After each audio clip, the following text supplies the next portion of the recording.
Hello, beautiful souls and healing warriors. Samantha here. Maria here. Hey guys. We decided to do another talk on the energies, specifically the energies that were happening on Father's Day. Um, and where we are in the United States, that was June 19th. Some people might celebrate differently depending on where you are in the world. Um, but the energies were extremely intense, and I thought I was the only one until I was like, I need to reach out to my gal pal. And she confirmed just how intense the energies were. So that's what we're going to talk to you guys about today to try and maybe help you guys navigate that emotions and everything is literally energy and it passes through once you become aware of it. Yep. Yes, yesterday was very intense for probably everybody on some level. I do feel like holidays in general are not always the happiest times for people because it brings up, those of us that aren't here on the earth plane anymore. It just brings up a lot of emotions. So holidays, though there's an intention behind it to celebrate and be joyful, oftentimes we as humans kind of go the other way. So Father's Day definitely was a potent, energetic day. Let's put it that way. And it's funny because I was talking to my other friend on Saturday, and she was really just vulnerably expressing what she was going through. And at the time, I was in a pretty like what I would say solid, aligned state. Wasn't feeling completely wacky energetically, emotionally, like felt pretty grounded. So I was able to, really hold that space for her, listen to her. And as she was talking, it's like I was also getting downloads from spirit. And much of what she was bringing up were her shadows, right? Shadow stuff, shadow work that you hear Sam and I talk about a lot, or you will hear us talk about it more in other videos. But it was just these sort of repressed things that she has, over the years shoved down like we've all done. And she's also, like us, been on a very conscious healing path for the last few years, in the middle of doing a physical move. So it's bringing up a lot of stuff, baggage, emotional baggage, right? And she was recognizing that a lot of it had to do around this sort of I'll call it the wounded masculine energy that we all carry on this earth plane. We are all energetic beings that have feminine and masculine energy in us, right? It doesn't matter if we're in a female skin suit or a male skin suit, we all have this energy in us, and it's feminine and masculine. And when you're talking in terms of the soul or the spirit or this light body, the eternal aspect of us, those energies are all divine, right? It's we have divine masculine, divine feminine. But on the earth plane, our egos have created a wounded masculine and a wounded feminine that we all also carry, depending on, well, no, it's not depending on our gender. That's what I'm trying to say. It doesn't matter what gender body we're in. We're all carrying a divine masculine and a wounded masculine aspect of us, which again kind of mirrors what we're talking about, higher self and ego. So to me, the wounded female and male in all of us is the ego, and the divine aspect of this light body in us is source energy. So when she was sharing all this with me on Saturday, I was being like heavily downloaded by spirit, being shown that this weekend in particular, a lot of this patriarchal, paternal, masculine energy shadow was coming up for the entire collective. And part of that is because of our systems, our external systems that we talk about, are run by a very patriarchal, wounded masculine energy. And that's what we've all been enslaved by on the earth plane. So because a lot of those systems are starting to crumble, right, which means there's a lot of truth coming to light, there's a lot of darkness coming up about all these systems that have controlled us. We were feeling that energy of like the fall of the father, right? This false father that they sort of, I've heard referred to as like a false father program. And so we were feeling that, but then we were also feeling our own internal shadows that are revolved around that same sort of paradigm. And when I think of when I think of themes that sort of fall under the category of a wounded masculine, there's feeling of abandonment that comes up. There's feeling of lack of confidence, lack of self-worth. Like that's a lot of like wounded masculine, right? And feeling very unsafe. So as she was talking to me, I expressed to her what spirit gave, and I'm like, yeah, you're feeling the collective 100%. You're also feeling what you're going through, and like we were having all these like crazy epiphanies, like, oh my god. Well, then fast forward to the next day, me who was grounded and centered on Saturday. About halfway through my day yesterday, I was like, oh shit, that message was for me too. It's all coming up, like all these what I call like paternal wounds. And me and my father, so I'm adopted for those of you that don't know me. I was adopted at a year old. I was born in Colombia. So I'm knocking out two lineages in this lifetime, just saying. I'm helping to heal my adopted family and my blood family because we're all Four one. lineages. Exactly, four lineages, right? So growing up, my dad and I did not have a great relationship, but we have come leaps and bounds. We are in a place that I never would have envisioned us to be in our relationship now. And that is kudos to me being on this healing journey and starting to awaken to the wounds that we sort of perpetuated with each other our whole life. And I started to view my dad as a human instead of this pedestal parent program that we are conditioned into believing. The parents are up here, the kids are down here. The parents are superior, the kids are inferior. The parents know everything, the kids know nothing, right? Like those are all part of like what I perceive this parental program to be. And when I started to be able to look at my dad as a human and a human that was holding a lot of trauma, I was able to forgive a lot of what I perceived as trauma in my life as a kid. And so he and I have a beautiful relationship now. I live across the country, but one of our most recent conversations we had, he told me that even though I'm further away physically than I've ever been from my parents, he feels closer connected to me now than ever. And I know that's because of the healing that we're both doing. And I'm going to cry, and that's the whole point of this because I'm supposed to cry on camera to show you that it is okay to be vulnerable in front of whether it's 2 people that watch this or 5 million people. But this emotion isn't not sadness. Like, I am so freaking grateful for where we are and how far we've both come.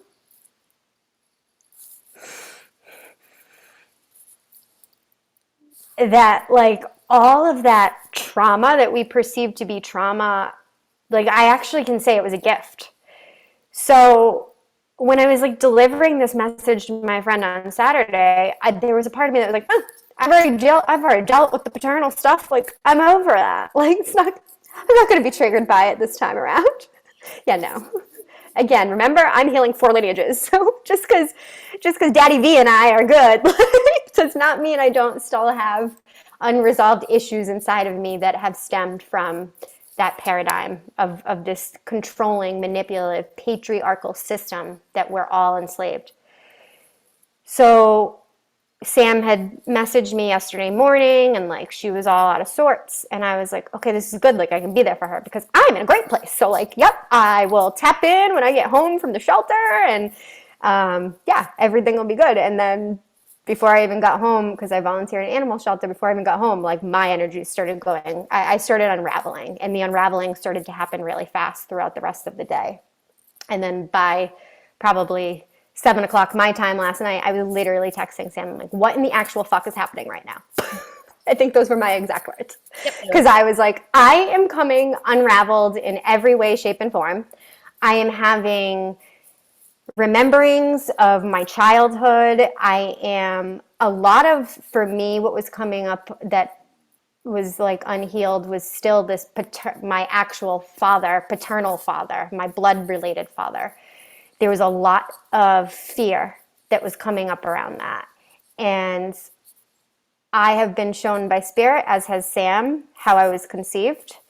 And so there's a lot of shadow in that. I'm just going to say it. My birth father raped my birth mother, and they were strangers. They didn't know each other. So she carried me through pregnancy so full of fear that it is no coincidence I came out into this earth plane inundated already with fear in my nervous system because I was living in that in the womb. And it's like I was being shown that yesterday, but also simultaneously being shown people in the collective that I don't even know. I was being shown their shadows coming up.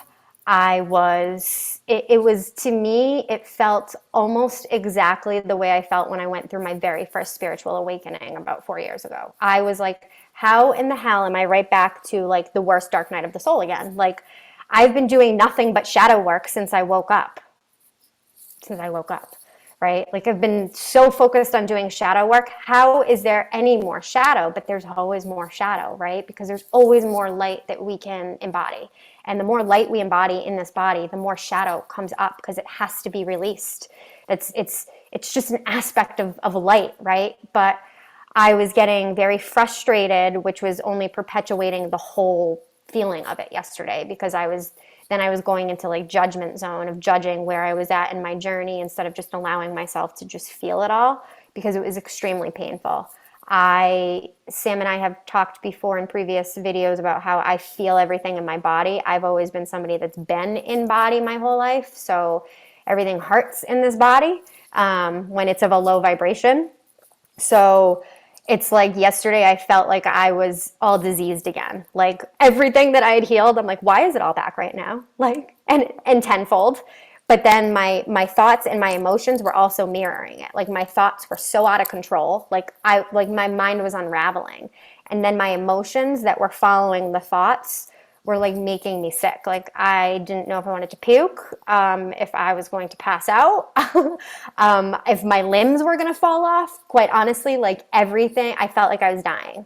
And yet I can hear my higher self gently saying, like, it's another ego death. Like I know that, right? There's a knowing in me that even as I'm going through it simultaneously, I'm like, yep, I know what this is, but it fucking sucks. Mhm. So that is what I experienced yesterday. And it was very humbling because it was like everything that I gave as guidance to my friend the previous day, I was hearing myself like give myself that same guidance as I was going through it. So it did help me navigate it a little bit easier. And also having somebody else that was literally going through the same thing at the same time, we were going back and forth just via text because that's all I could do. We wanted to do this video last night, but in all honesty, as much as I want to show up and be vulnerable, I also still have to honor when I have to be there for myself. And my body was in so much pain last night. I had such a headache that I was like, I can't sit in a chair and do what I'm doing right now.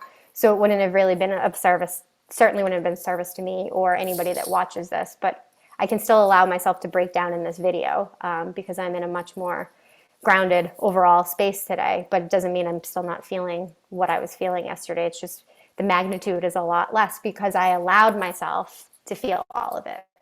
Where normally I would have come home after it started happening and I would have either tried to go to bed and sleep because that's one of my vices to escape, or I would have gotten high, marijuana high. That's what I'm talking about when I say high. I don't take any other drugs, but marijuana is still something that I use sometimes to get high. And that is what my ego wanted to do. I wanted to get high and go take a nap. And my higher self was like, you can. But when you wake up, all this shit's still going to be there. Mhm. And so I was like, all right, that's my old pattern. Those are my old patterns. And I know that because I've been working on these things for a while. It's certainly not the first time I haven't used my vice, but it was like so painful on so many levels. And I started using medical marijuana because I had medical reasons to use medical marijuana. Did I allow it to become a vice? Absolutely. And a crutch? Absolutely. So that's where I'm still recognizing when I want to use it in a way that feels therapeutic, or am I actually using it to escape? And yesterday would have been full blown to escape. And so I listened to the guidance of my higher self, and I laid in my bed and I cried and I screamed and I laughed. I felt like I had 50 million different personalities. Um, Pretty sure I do. My ego does, anyways, from all my dimensions. So it was so uncomfortable. But yet, here I am today, and I feel so much better. I am not by any means, it's not all gone, but I released so much that I am able to show up today for all of you and for myself. But I can see the silver lining in every part of it that happened yesterday. I'm not looking back at it as like even a trauma or as anything horrible because I understand it was an upgrade. It's always an upgrade. Every time we perceive ourselves to be going backwards, it's an upgrade because we're being challenged by ourself, our higher self, to have an opportunity to see where we've come, how far we've come, where are we in our growth, where are we in our evolution, where am I in my energy space, where am I still leaking out, where am I still giving my power away, where am I still allowing myself to be drained. Like, that's what these ego deaths always show me. It's showing me how far I've come, but also where I can still grow. So when I can go through it and then look back, it's a gift. It all ends up being a gift, but it sucks when you're in the middle of it. Big time. And before I go into what I was going through yesterday, I think it's really important to, since you allowed yourself to be vulnerable and you shared with everybody, whether it's one person or two people, right? Doesn't matter. It's allowing it to come out of you and express. Mm-hmm. Um, when we talk about, we all have masculine and feminine. But when it comes to masculine and when it comes to feminine, there are higher vibrations and lower vibrations of each, right? And that divine masculine is that protector, but that nurturing protector, the one that the feminine and that intuition feels safe being guided by and guiding. It's a relationship. And so when you had mentioned about your how you were conceived, right? That is an example of the lower vibration of masculine energy of what had happened. And then it caused, well, we don't know, but spirit has shown it has caused some energetic shift within your birth mom, right? It affects us numerous ways: confidence, shame, all this stuff, right? But it also energetically goes into you. So I just wanted to kind of press upon the fact, because I know this story and I think it's really important for people to hear, that when your dad, um, not your biological dad, but your dad, um, My real dad, who I actually refer to as my real dad because he's the one that's been my dad. Exactly. um, he, you guys had a lot of trauma, right? And I just want you to kind of share with people, when he picked you up when you were adopted, how that has affected you, because that also had affected him.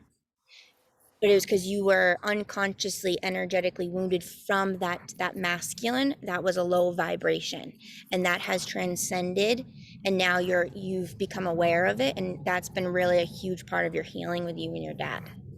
I think people Yes. need to hear that. And I'm glad you bring that up because yeah, it is an important thing. And it was like a huge epiphany this year that happened that I called my dad and we talked about it. Because I live in Arizona now. I'm originally from the East Coast. And when I came home to the East Coast last summer in August, I sat with my dad for like probably 4 or 5 hours. And, we've obviously talked since I moved and everything. And our healing started before I moved out here. But when I came out, I had a lot of time to sit with myself and really start to like really dive into my shadow work. And my dad and I have conversations on the phone, and I've expressed, and he has felt my energy shift. And when I came home, we had the longest conversation, I think, in 37 years of my life that we've ever had. And it was the most honest conversation, both of us being honest with each other. And it was beautiful and it was so healing. And so this year, when I started understanding how I was conceived, and I started looking even deeper at me and my dad, And I had to call him because I was like, oh my God, there was, even though like we've healed so much and I've forgiven everything that I've perceived that he did wrong to me, right? And even though there was still like a part of me, the wounded masculine in me that still would be like, oh, well, I came from my relationship with my dad, right? Because that's just what the ego likes to do, like have an external thing or whatever to sort of blame. Even though I had released so much of that, when I realized my conception and felt what my birth mother was feeling, I felt my father, I felt all of it, saw it all. I started to like have another level of awakening and realize, oh my God, I had a lot of daddy wounds before my dad even came into the picture. So it's like, no matter who came in as my dad, on some level, I was going to have some kind of a resisting relationship because of how I was conceived and how I carried that energy into this life. So I couldn't wait to call my dad and tell him because I was like, I feel like there's probably still an aspect of him that still places blame on himself for whatever he perceives to have done wrong as a dad, right? Because that's what we do as humans. We still look at what we did wrong. And even though he has come a long way in his healing of our relationship, I know the human. And I'm like, he's probably still, there's still a part of him that feels responsible or whatever. So I have to tell him, like, dude, no matter who jumped into the role of being my dad in this life, they were going to have a hard time because I came in with so much fear around men. Mhm. So much fear.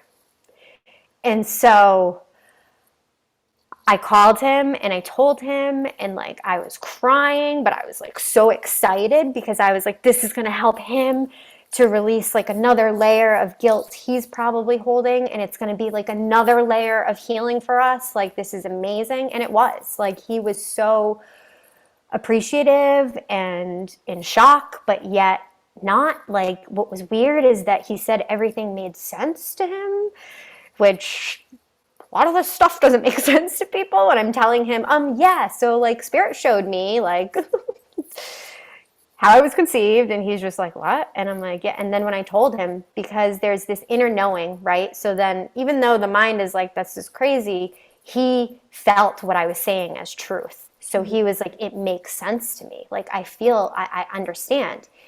Because I also found last year, when I was cleaning stuff out in the move and everything, I found a journal that my dad kept when he came down to Colombia to adopt me. And I never knew this journal even existed. And he came, when I was adopted, he came down and stayed with a host family for about 2 weeks to finalize the adoption.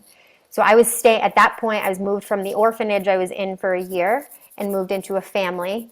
And the gentleman helped my dad go to the embassy of Colombia and finalize all the paperwork. And while they took me in and bathed me, and like, they were great.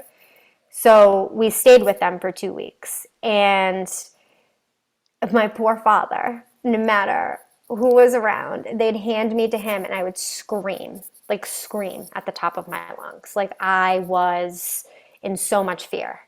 But yet he would leave me during the day with the women of the house, and he would go off with Manuel and do what they had to do. And I was like this perfect baby. So he starts journaling about it. Well, first he journaled about like coming down there to get me. And so I found this. Thank you, Spirit, for helping me find it, because I was able to take this sort of empathy lens to a whole new level. And I literally stepped into him while I'm reading his words and feeling his emotions and feeling all the fear he was feeling before he even got me. He just wanted to be a good dad. He just wanted to be good enough. And he was so afraid of like fucking it up that like when our energies came together, I was inundated with fear and he was inundated with fear. So what did I do? I cried. So what did that do? It magnified his fear and made him think that I didn't love him or that he wasn't a good dad. When in the reality of it, all he wanted to be was a good dad. Mhm. Yep. So I read this journal and I'm like, oh my God. Like, I had this limiting belief as a kid that, like, my dad hated me. There was a part of me that started believing he doesn't love me because I'm not really his kid. But that was like all of my own sort of like limiting belief based on just the energetic exchanges we were having with each other, when in the reality we were both in so much fear. And this goes right back to what I say in everything I talk about, that it's fear and love on this earth plane, right? And like fear is so powerful, but so isn't love. And it was like once I realized like we were both just inundated with fear, and that's what was like perpetuating this like toxic relationship growing up, I was like, oh my God, like, really? So neither one of us is to blame. So we're both just wounded and we're both just cycling the wounds back and forth. So finding that journal last year, and I found that before I came home in August, which is why I think we had such a profound day together, because we talked about that, and we talked about everything, like things I never would have thought I'd share with my dad ever. We just talked, and it was the most healing experience, and we cried and we laughed and we hugged. And then I had the epiphany this year of how I was conceived, and I'm like, shit, you weren't all to blame, Dad, sorry. But like, whoa, it was like another level of freeing and liberating for both of us. So yeah, that's the story of me and my dad's. And definitely was feeling the biological paternal story yesterday. Hardcore, hardcore.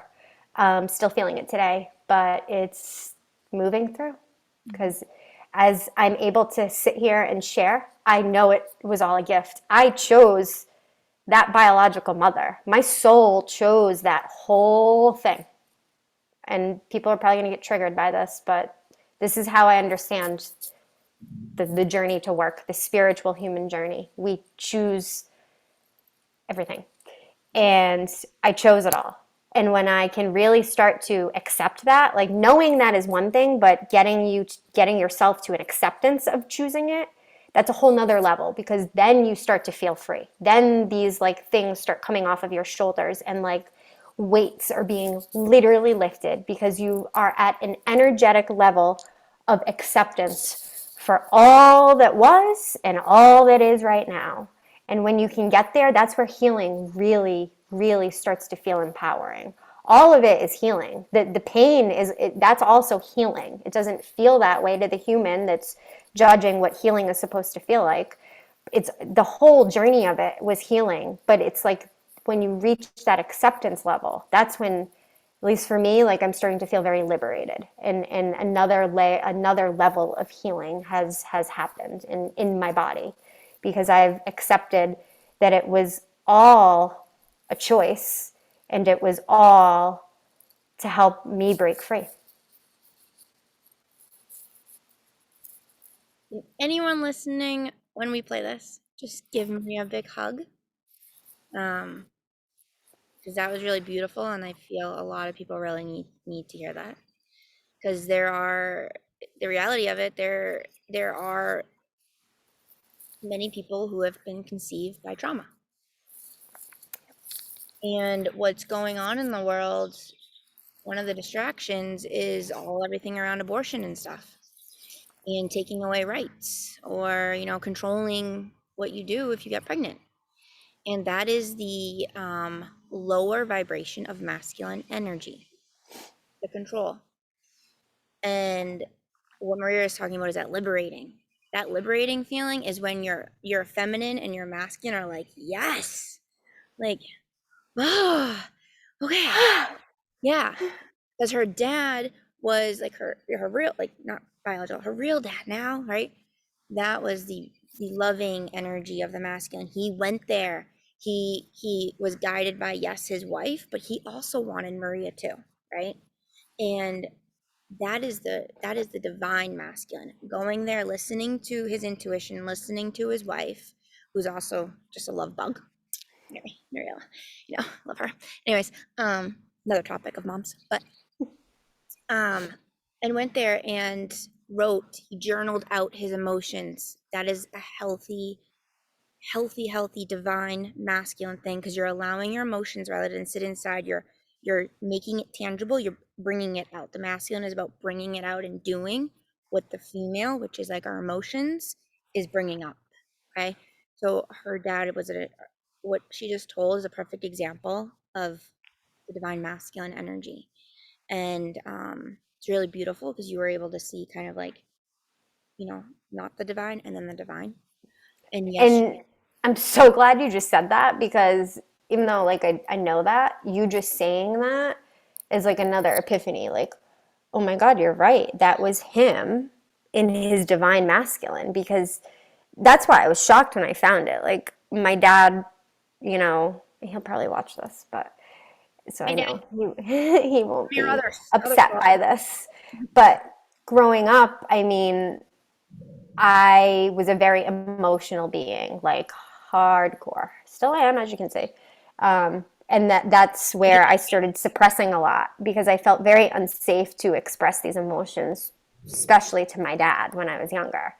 And the way I perceived him is that he also didn't express emotions, right? Like a lot of and this is just what it is. This is what we've programmed men to be like, unfortunately. Like we have made them feel that it is weak to express and to share feelings. Like only the women do that, right? Like this is where I have so much empathy for men, because that is a program we created and caused in them. So it's like not their fault that they don't want to get vulnerable. That is part of the program of the I'll say the wounded male on the earth plane.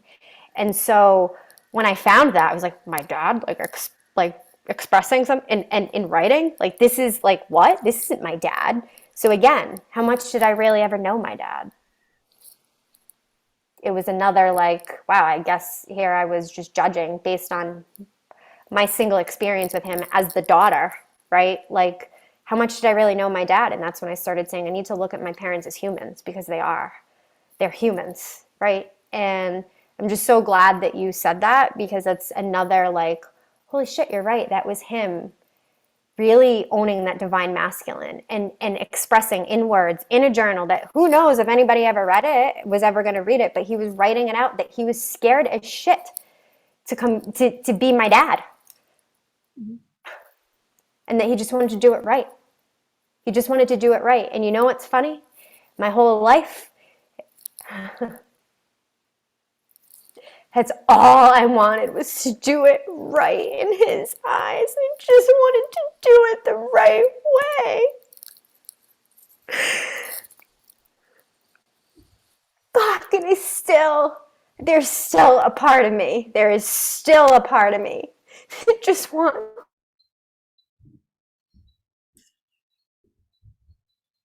eyes of the masculine. Mhm. Yep. And those were his words in his journal. He just wanted to do right by me. He wanted to do it right. And it's just like and that's why too, when I read it, I'm like, oh my God, that's how I felt my whole life. That nothing I did in his eyes was right. And so then it just made me strive and strive for external approval the rest of my life up until now. That striving for that external approval, especially from men. Yep. Just tell me I'm doing it right and I'm good. Mhm. Yep.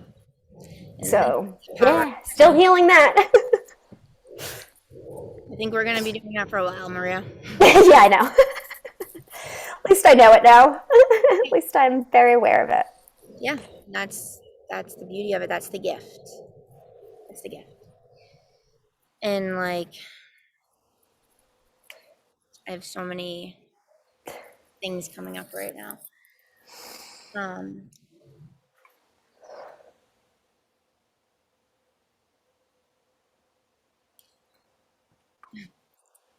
mm, yeah. Moment of silence, everybody. Yeah. Because I've also always just wanted approval. I didn't have the same story as you. but um, for some reason, I never felt good enough, right? Um, and I still don't know why.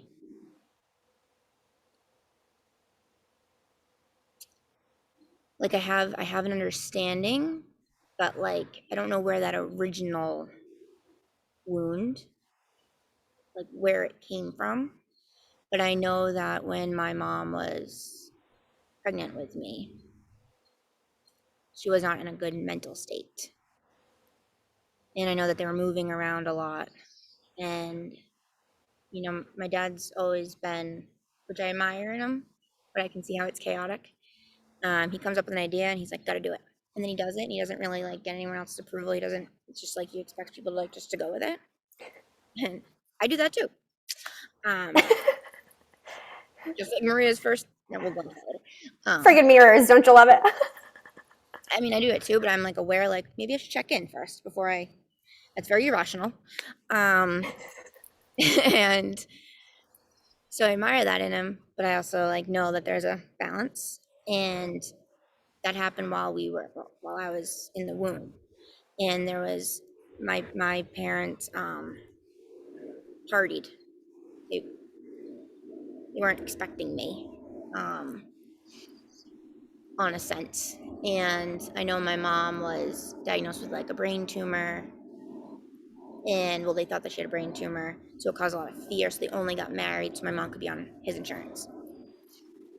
But so that's as much as I really know. But I just know there was a lot of fear and chaos in the energy field around. But I feel like from always by growing up quickly and observing everything, right? I just started to feel like I wasn't good enough because I would see my dad doing all these things and then like I would compare myself to everybody else and all this stuff, right? But it's a whole other topic we can get into. The point is that yesterday, I was in a great mood, all week, every day. Every day was a freaking great day. Even when something came up, I was like, it's energy, I'm just gonna let it pass. So I did, and then I was like, okay, I'm back in the saddle again. Here we go. And yesterday was not the case. Yesterday I woke up and I was like, first off, I couldn't sleep. I haven't been sleeping well because I've been hearing the collective. I've been hearing a lot of stuff. It's very, very loud, extremely loud. Um, and so yesterday, that's what I thought it was.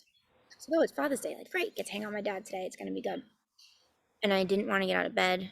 I didn't want to do anything. I was crying. I was like, what the F is going on? And then I was thinking that what I made my dad wasn't good enough. And even though he loves when I make art stuff or like I make stuff, that's what he likes more than me just buying something. He likes just hanging out, right? For some reason, I felt like that wasn't good enough, that I had to do something more. And I texted Maria. I was like, I feel I need to do something. Like, I'm so fucking emotional. Like, blah, blah, blah. And she's like, oh, yeah, I'm at the shelter walking my dog. Screw you. Not I'm like, I'm good. I'll tap in when I yeah. And I could get not home. shake it. Like, it was like, so then I'm laying out in the grass. I was like, okay, I'll lay on the grass. I'll talk to Earth. I'll be better. The noises got, the, the sounds got louder and louder. And I was like, oh, Earth, you're uprooting. And you're uprooting me because you're releasing all of the trauma that the divine masculine, not the divine, that the masculine, the wounded masculine, as Maria says, has been placed on you. And since you're ascending, right, that's why there's all these crazy weather shifts because she's also transitioning. You don't have time to ground me right now because I am one with you right now. And so I'm hearing it too. And okay, so then I got my sage, didn't work. Journals, didn't work. Stretched, didn't work. I was crying I was like, what the? It was a spiritual awakening again. But I was like, this isn't, it was so much. And then I was like, I cannot be the only person feeling this. Like, I don't even know what this is. Because I'm very good at discerning, and I just couldn't yesterday. So I was like, I need to make my dad a video telling him how much I respect him and love him. Because the one thing I've learned, and both of my parents, and their entire lineage, they don't communicate emotions healthy. And I think that's where the original wound came from, because that's boom, nailed it. Okay. Yeah, I was gonna interject earlier, but I was like, Yeah. no, And I've said no, this she'll before. get there. I've said She'll get there. That would have been my ego interjecting. I'm like, oh no, she'll get there. The more she just talks, she's gonna get there. and I knew this. Like I've known this. I said this to You you. did it, right. And that's where I say it gets crazy because like we know it, but then you hit another level of understanding of it, and then you're like, whoa, oh, like I know this, but now I know this. No, all of me Yeah. knows this. Yeah, Yes. exactly. So I was like, oh, all right, I'm gonna make him something. And then I'm like, part of me is like, no, like he really doesn't like that emotion. Like he'll tell me he loves me and gives me a quick hug, but eh. So then I lay on the ground again and I say, okay, my dad loves being outside. Land, earth of this house, can you send me like a message? I'm gonna write him out something channeled from you to him, right? Something different. So I got it, but it still didn't, it didn't, I was still very emotional. So then I take my computer because I'm like, if he comes home right now, I cannot hang out with him because I'm so in my shit. But it's not, I know it's not even my shit. And he won't get that. So I get in my car, take my laptop. I'm like, I'm gonna find somewhere to record a video for him.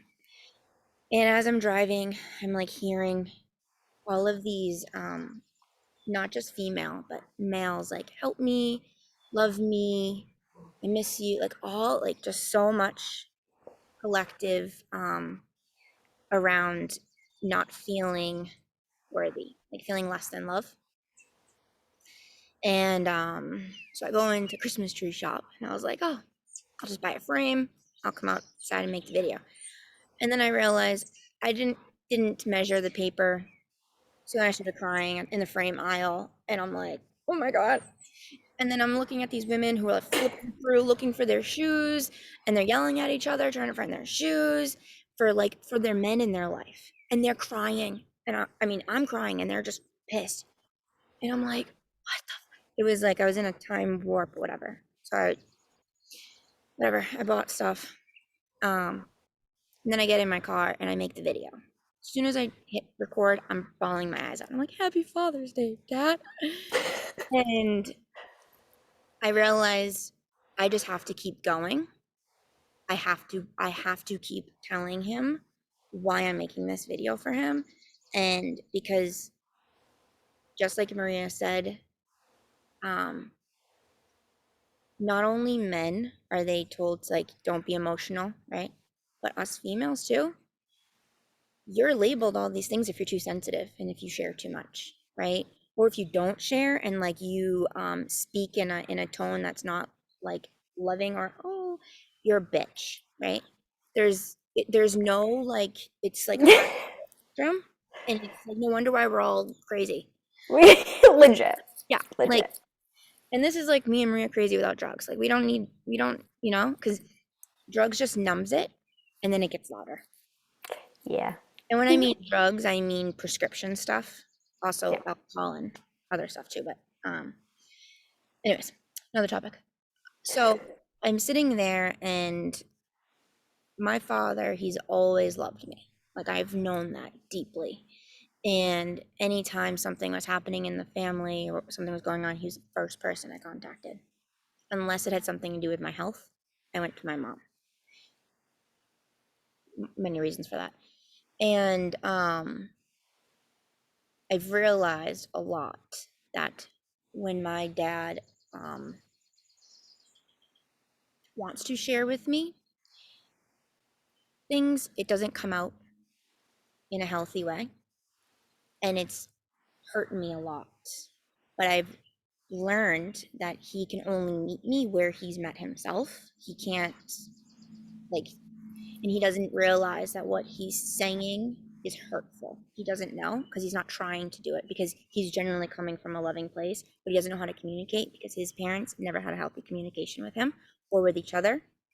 nor has my mom's parents. And so I knew that it was very important to express to my dad how much I see myself in him and what I've always perceived as unhealthy qualities or bad qualities are not their gifts, and that he's so much like me in so many ways. And I told him how I've been healing a bunch of things in the family that he probably doesn't even know that I know about. He does now if you watch the video. Um, but I felt like it was very important for me to be vulnerable, to cry, to share with him my journey, because just like Maria was saying, like we're both very sensitive beings. We all are. It's just a matter of like being in tune and being aware to it and healing with it.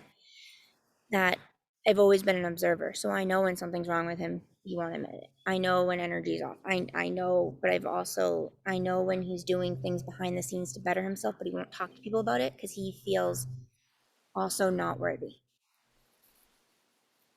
And I needed him to know that he's so worthy of love, and that expressing emotions is healthy and it can be done in a healthy way. It doesn't need to be through alcohol. It doesn't need to be when something bad happens that you just project. Because that's what he projects, thinks, but he doesn't think he does. And that's okay. But I needed to make that video, like all of my parts that have blamed him for things, I needed him to know that none of it was his fault and he was doing the best he can, but that I see him. Like I literally see him. Because I don't think that he thinks anybody sees him, because I don't think he sees himself. A lot of us don't see ourselves, right? Until we start to learn how, because that's one of the tools we are not taught in school. And that's another patriarchal system that is around control. To not be in your emotions. It's not, don't be in your emotions. No, you be quiet. Like this is what we're doing now. There's no allowance in, which we've talked about in other videos, through school systems, through like jobs, colleges, all of that, right? Everything that we literally go into when we're born, um, of allowing you to express and to share, right? To bring out that divine feminine in a safe capacity. And I want him to know that I see that within him, and I see how imbalanced he is, but like that's okay, and it's okay to share, and it's okay to like be both. Um, and I thought that I'd feel better after that 40-minute video where I didn't even get to share with him all of the childhood memories that I remember that were good, because as we grow up, we only seem to tend to focus on the bad. Um, 'cause that's also what we're taught to do, and Yep. which is not, that is the wounded feminine and the wounded masculine right there, right? um, we only remember the emotion that's bad. So then we lash out, or we project, or we clam up, or we disassociate, right? Those are very low vibration, wounded masculine and feminine energies. So after I made the video, and I cried the whole video, and I was like, Happy Father's Day. And then I gave him his other stuff, and I haven't talked to him yet about the video. Maria confirmed earlier that he has watched it, but and that's okay if we don't talk about it. The point of it was to let him know that I see him and that I'm being vulnerable, and vulnerability is okay, and it's actually a strength, not a weakness. Because a lot of us, many of us, have shut down that because we think vulnerability is, like Maria said, weak. It's actually very strong. It's wise. Yes. It's so wise and it's so healing. And it didn't help me making the video. I was still extremely emotional after, and was hearing the noises even louder. And then hearing all of my parts were like, you didn't tell him about this great time and this one. And they were just freaking louder and louder and louder. And I'm like, oh my, like nothing yesterday I felt like any female could do was like good. We would feel good enough, but it needed to happen, right? Yesterday needed to happen because Father's Day has been made into like a Hallmark day. just like Mother's Day, Valentine's Day, Easter, like it's all Hallmark, Every holiday, yes. right? And As all, yeah. we should be celebrating each other every day and not just on a certain day. And that was also in my video for him. And I forget where I was just going with this, but You were saying Father's Day has been made into like a yeah. hallmark. So I started reaching out to like a bunch of my female friends because I had many females that were like clients, current clients or past clients, messaging me like, "What is this? Oh my God, I'm going crazy today. Like, I love my dad. What's happening? Like, I'm so emotional, blah, blah, blah, blah." And I'm like, this is collective. Mhm. Okay.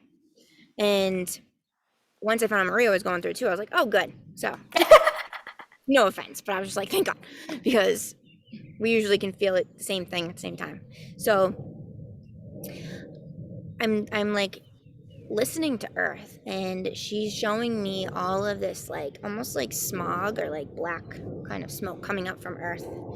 And I'm seeing all of these like people's faces. I don't even know who they are, just kind of moving with the smog and moving around. And I'm like, oh, we're just being awakened even more to release these systems that have been controlling us to not express our emotion, to not be vulnerable.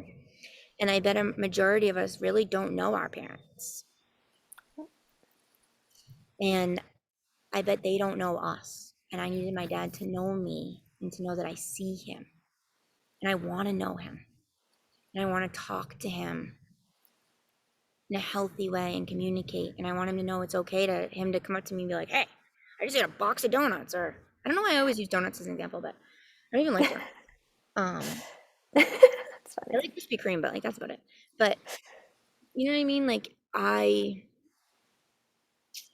just feel like the communication aspect needs to be shifted, and it is being shifted. And with me saying that, there's going to be more chaos in this world.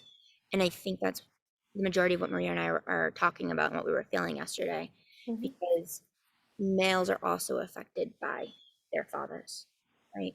It's not just females, but the females, we have suppressed our emotions so much, and we are also that we're known to be that nurturing aspect, but we've all suppressed that, and now we're learning to return back to that nurturing. So we have to nurture the men in our lives because they also don't feel safe being nurtured. Like that's not safe to them. Majority of them, it's not. And as soon as they start to feel like, oh, okay, I can let down this wall, those parts speak up and they get into defense mode. And that's it's we're human. So it's so important for us females to acknowledge when the men in our life are suffering or when they're not communicating in a healthy way. To not take offense to it, just like hold space for them. Um, because we all have that power, but like females, we're powerful beings because we are so in tune with things. We just have to learn, we have to remember how to be in tuned, right? Because we need to provide that protection in a sense for the male energy, because males have only been taught to protect the women. So they Yep. do it in ways that is not the healthiest way. But we really don't need protection because we can protect ourselves. And we have to remind men like they also have intuition, and we can work in balance with them, and we can protect each other and communicate with each other and love each other to such deep lengths. And everything in the world and on media and all these distractions, it's to keep us in that fear rather than that love. Mhm. And I don't even know where to go with that. No, that was all very profound. Just, and there was like so much coming in, but I was very focused on listening to you and trying to not, because you and I talk about becoming better and better at being active listeners. Like I'm very focused, but everything you're saying is so profound. So it's like I'm getting like little, and I'm like, stop at the downloads, please. I'm just trying to listen to her right now. Like, um, And because yeah, it was, yeah.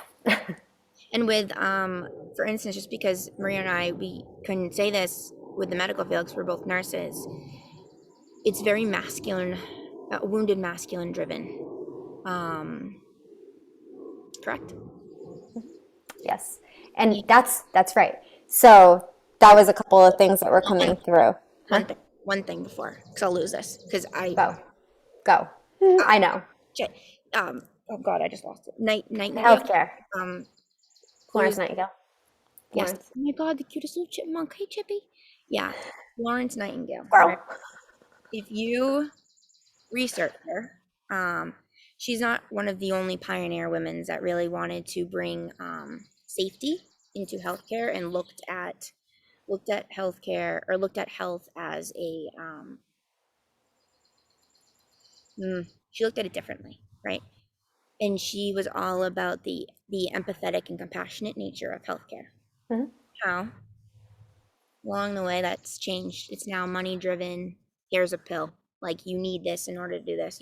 Like, Mhm. there's no more listening to that intuition. And the majority of what we consume, medications, food, water, um, it's shutting down that intuition. Point Mhm. blank. It's shutting down that divine feminine to Yep. make masculine, that wounded masculine, not the divine masculine, the wounded masculine louder, louder, louder. And that's that left side of the brain, the analytical thinking part. So for everyone who's really thinking and your thoughts going wild, um, check in, because that divine feminine, she's shut down right now. She needs to be heard. She needs to come out. And it's much easier to say than to do, but it's possible, because Maria and I do it every day. Um, it's possible. We weren't meant to come here if we were not meant to learn that part of us, right? To remember that beautiful part of us that is so healing and nurturing, and that is intuitive, that can literally shift any fear into love. Like, there's any darkness right into light. And the whole medical system right now is fear based. Fear based is that wounded masculine taking over that wounded feminine, making her like, well, that's what the doctor said. That's what I got to do. It's like, well, what do you want to do though? How do you feel? What is your body telling you?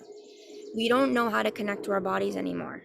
And that's where the whole healthcare is now shift. And the whole world is ingrained by healthcare. And like, it's because what's going on in the world is to shut down you talking and listening to your physical body and your intuition, and to rather listen to everything else out here, which is not healthy divine masculine energy. And so on Father's Day, when Maria had said at the beginning that what'd you say, it was like that father. I said it's what Spirit showed me on Saturday was that it's like because these patriarchal systems are crumbling, they're crashing, they're coming down, whether you believe me or not. There are so many awakened people that are finding out these truths of how manipulating these systems have been for eons. So it's crumbling. It's going to take linear time, but it is happening. And it was ramped and amped up. The feeling of it was ramped and amped up this weekend, merely because the collective celebrates Father's Day. We created that holiday. We created this whole paradigm around the holiday of Father's Day. So it's agitating what's already coming down in this false patriarch type control that is running every system. Every system is run by the government, which is run by another entities that are of a patriarchal, wounded masculine consciousness, fear. Mm-hmm. Yep. And we're all meant to feel safe with our dads, right? That's what we're meant to. And I, I, probably the majority of the collective, male and female, if you really truly ask them, how safe do you feel with your dad? How safe do you feel communicating with your dad? How safe do you feel sharing vulnerable shit with your dad? That all of them will say, oh yeah. And then you bring the dad in the room, you let them ask questions. How many people feel safe, right? We are so yesterday, Father's Day, is a triggering day because we're meant to feel safe and loved from our dad. But a lot of us, when we go inside, you're there's love there. It's like something about that love feels unsafe. unconsciously, and it's not because of your dad or you, right? It's there's a lot of things happening that have affected that relationship and have morphed that relationship to not be one that's like the ancient times of like what family is, right?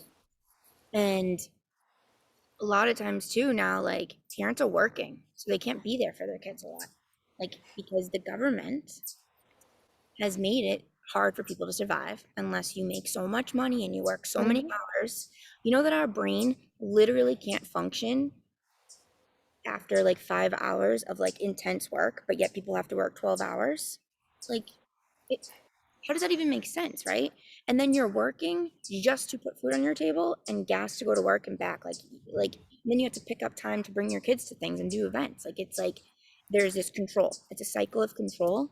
So yesterday, all the people, even if you're not super awakened, whatever you were feeling, it was that like imbalance of like, why am I celebrating? It wasn't your dad. It's why am I celebrating Right. the father, not God, not creator, but the father that has literally pushed me down to feel like shit and not worth life my entire life in lifetimes, lifetimes, lifetimes, lifetimes. This is my higher self going because it's like passionate right now. I can feel that. Like, I definitely, I'm like, wow, I felt the shift. yeah, I was like, whoa, I can It feel was it. like I felt the shift. Yeah. Yep. And I can feel Earth like coming up, like, yes, preach, preach, Sam, preach, preach, purple hair girl. And it's like all Maria and I love doing past life readings, right? We are all part of the Akash, which is just energy, it's consciousness.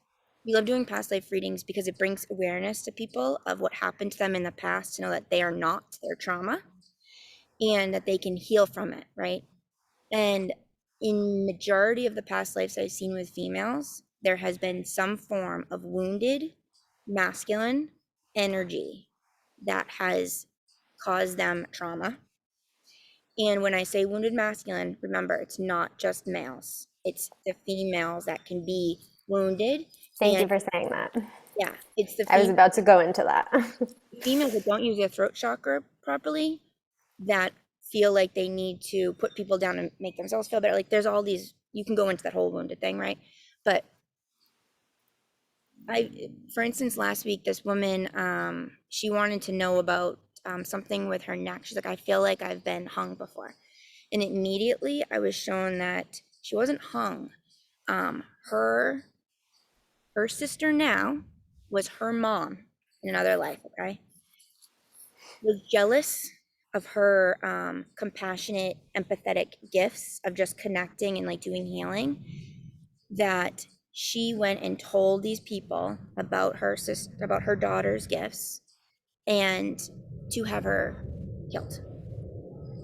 And they showed me her mom in that life, which is her sister's now's personality, and what her sister's to learn, and showed me the dynamic of their relationship now for her to not take it on anymore, for her to release that energy, and it all made sense to her. She was like, holy shit. But they the mom was part of it, right? Because she was wounded. She felt not safe by just accepting her own daughter. That's that wounded energy, okay? That they wrapped her neck and then dragged her through the city and then put her on a stake and burned her. And she has all of this like gout and all these issues in her feet. She has all this circulation stuff and she has thyroid issues. Like it's all energy. It's all energy. And but it all made sense to her. She was like, "Oh my God." Because that wasn't just one life that she's been affected by the masculine, right? We've all had lives we've been affected, males and females. So in this life now, this reality, this dimension, right now, right here, right In now, this now moment. a moment, this dimension, um, we are being triggered by what is the father? What is that safety? What is that divine masculine? What does that even mean, right? Because our feminine is like, I need that divine masculine in order to be abundant, in order to survive. I need that divine masculine. So like, let's find it. And so yesterday we were being uprooted to really look within ourselves, and we're going to be for the way past even 2024. It's going to be a lot of trauma coming up. But that's why we're making these videos, to support you guys, to let you know you're not alone, that you're not going through. Ooh, we're okay. being we're being uprooted. Our unconsciousness is being shifted So we see and we return back to that love, to that divine polarity of masculine and feminine, and not the wounded. So go ahead, Maria. Boom. Nailed it. Mic drop. Water Cleansing drop. water drop. Take a hint, right? Take a hint. Wow, it's like, where do I even, yeah, that We're was, gonna talk about the wounded female. yeah, and before that, the Florence Nightingale thing. It's funny because when you were talking about that, what I heard was she normalized health. She was of the belief that health is a birthright. It's how we came into this world. Even this trigger, but even those that come in with like an illness. So she, her whole thing was normalizing health, where our society has normalized disease. We have normalized disease. Hello. Mhm. It's that's what we've accepted as a society is normal. Mhm. And that's where we talk about this external system. So we're referencing the healthcare, but like I said, every system, and it's funny because when you were talking about school, I all of a sudden had a flashback to one of my dreams last night, and I was in school, like elementary school, and I don't feel like that it was necessarily a memory. I felt like it was just more of like a metaphorical message, but very synonymous to what you were saying about how we were all indoctrinated in school, right? Like we've all been indoctrinated by going to school. And like, out there they're saying now like everybody's got to, we've all been indoctrinated. That's why we're at where we're at. And it was just weird because when you were talking, like, oh my God, I remember part of my dream last night. And it was me in school, but it didn't feel like it was something that actually happened in this reality. It didn't, but I felt it was very metaphorical. Um, and it was just all about how you're told how to be, how to act, how to talk, be quiet, da da da. Don't say it like that. Don't do it like that. Da, da, da. Like, oh my Lord, we are inundated with don't from like the get go. That it's like, all right, well, what can I do at this point? Because I've been told everything I can't, and this is where we create limiting beliefs. And this is why, again, we're all okay with the fact that disease is like a normal thing. No, it's not. Dis-ease. Look at the word. Mhm. Out, dis-ease. We are out of ease. We are out of alignment. We are out of our light. So something has created this disconnect from that light. And then the body creates disease. And this is where Sam and I are very like, we had to get out of the healthcare system because it was just so, once you see it, you can't not see it. It's so blatant and obvious that for me, I couldn't be part of that anymore, which I've discussed in other videos. It's like, I like this doesn't feel resonating anymore to me. Now that I see what I'm perpetuating with this system, I don't want to be part of it because I have become so disempowered by this healthcare system. I don't want to further disempower other people by being part of it. So when we talk about these patriarchal systems, it's any of these external systems that we've put a false belief in, a false hope, a false sense of security, because that's what they play on, is our safety. Just like Sam was saying, it's all about feeling safe. So if these systems can make us feel unsafe and then give us a solution to our feeling unsafe, they own us. They own us, people. They own us because they've created the thing that made us feel unsafe to turn around and be like, oh, guess what? We have the solution. But guess how much it costs? Guess how much you have to endure to actually get the solution. And I can tell you the solution is shit. It's not a solution. It's a band-aid, if it's even that. You're It- lucky if it's even a band-aid. Let's put it that way. You're lucky if it's even a band-aid at this point. So, whoa, I'm going off on the healthcare system right now. yeah. So it's I think all of that was also coming up for me yesterday too, because again, it's the crashing of these very skewed patriarchal, manipulative, controlling systems that's happening collectively that that no matter where you're at in your awakening ascension, whatever the hell you want to call this, wherever you're at, on some level, every human is recognizing something ain't right, right? Like something's off, something feels off. I don't know what it is, but something feels off. So listen to that because, again, don't be afraid of it. It's shadow that's coming up for a reason. Sam was saying Gaia is uprooting. We are all being uprooted. We are on her. We are going through this with her. We chose to be part of this because we're badass skin suit warriors of the light, and we can do this. But it's going to this chaotic sort of like up and down, the waves, the roller coasters. She and I have seen all the analogies of it. Like it's gonna keep on keeping on, which is again why I think we're very, very guided now to do these.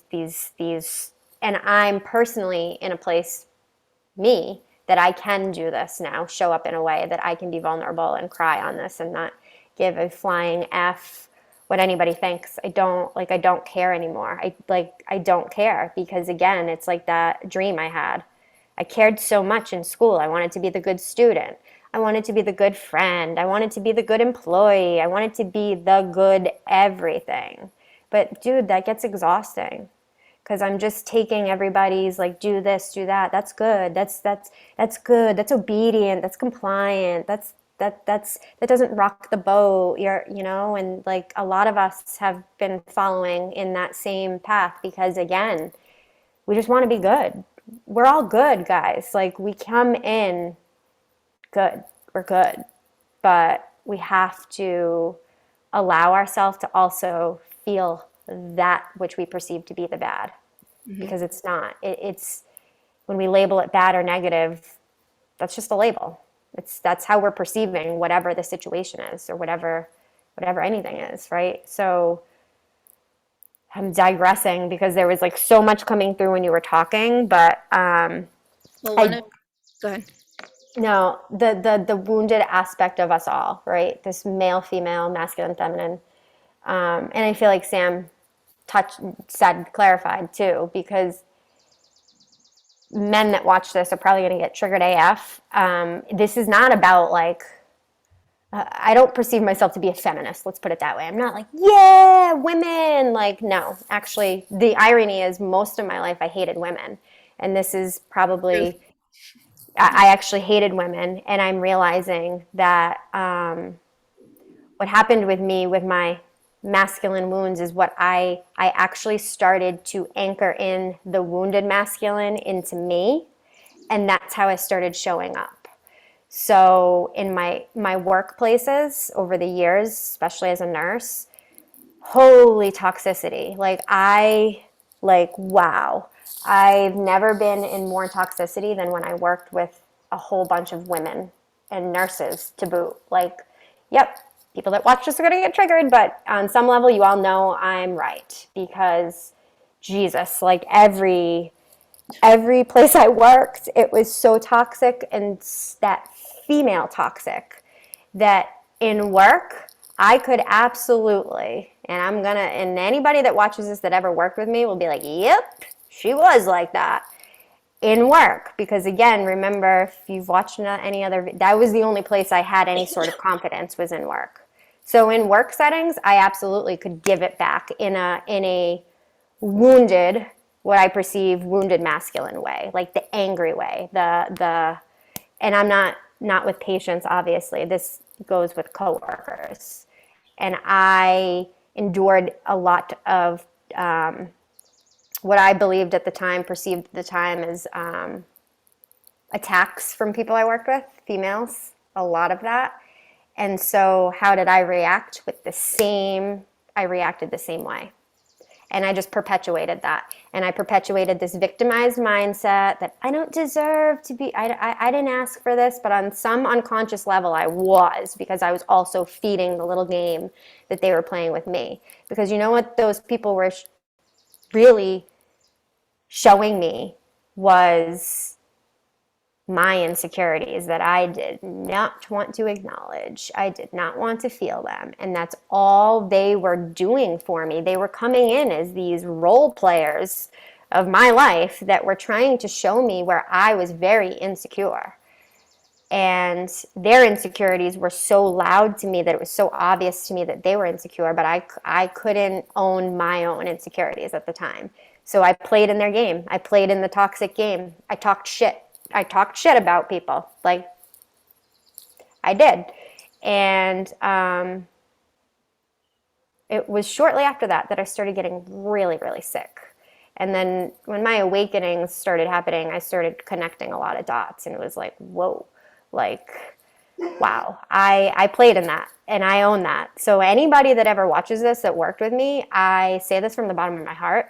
If I played in that with you, I apologize because I fully understand that you were wounded, I was wounded, and I probably didn't always handle it in the best way.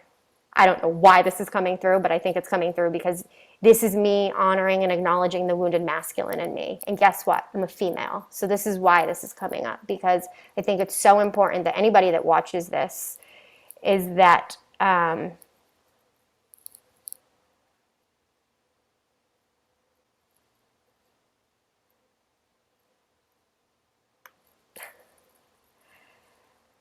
oh, Sam's just sorry. I I just got I was just texting her because I need to go to the bathroom. My female parts have to go to the well, I have to go to the bathroom. So you guys can listen to Maria. I'll be right back. all right, bye. I just totally got sidetracked. But this is coming up because I feel it's important that we all understand while we are walking in a human skin suit, whatever gender you perceive yourself to be or identify with, right?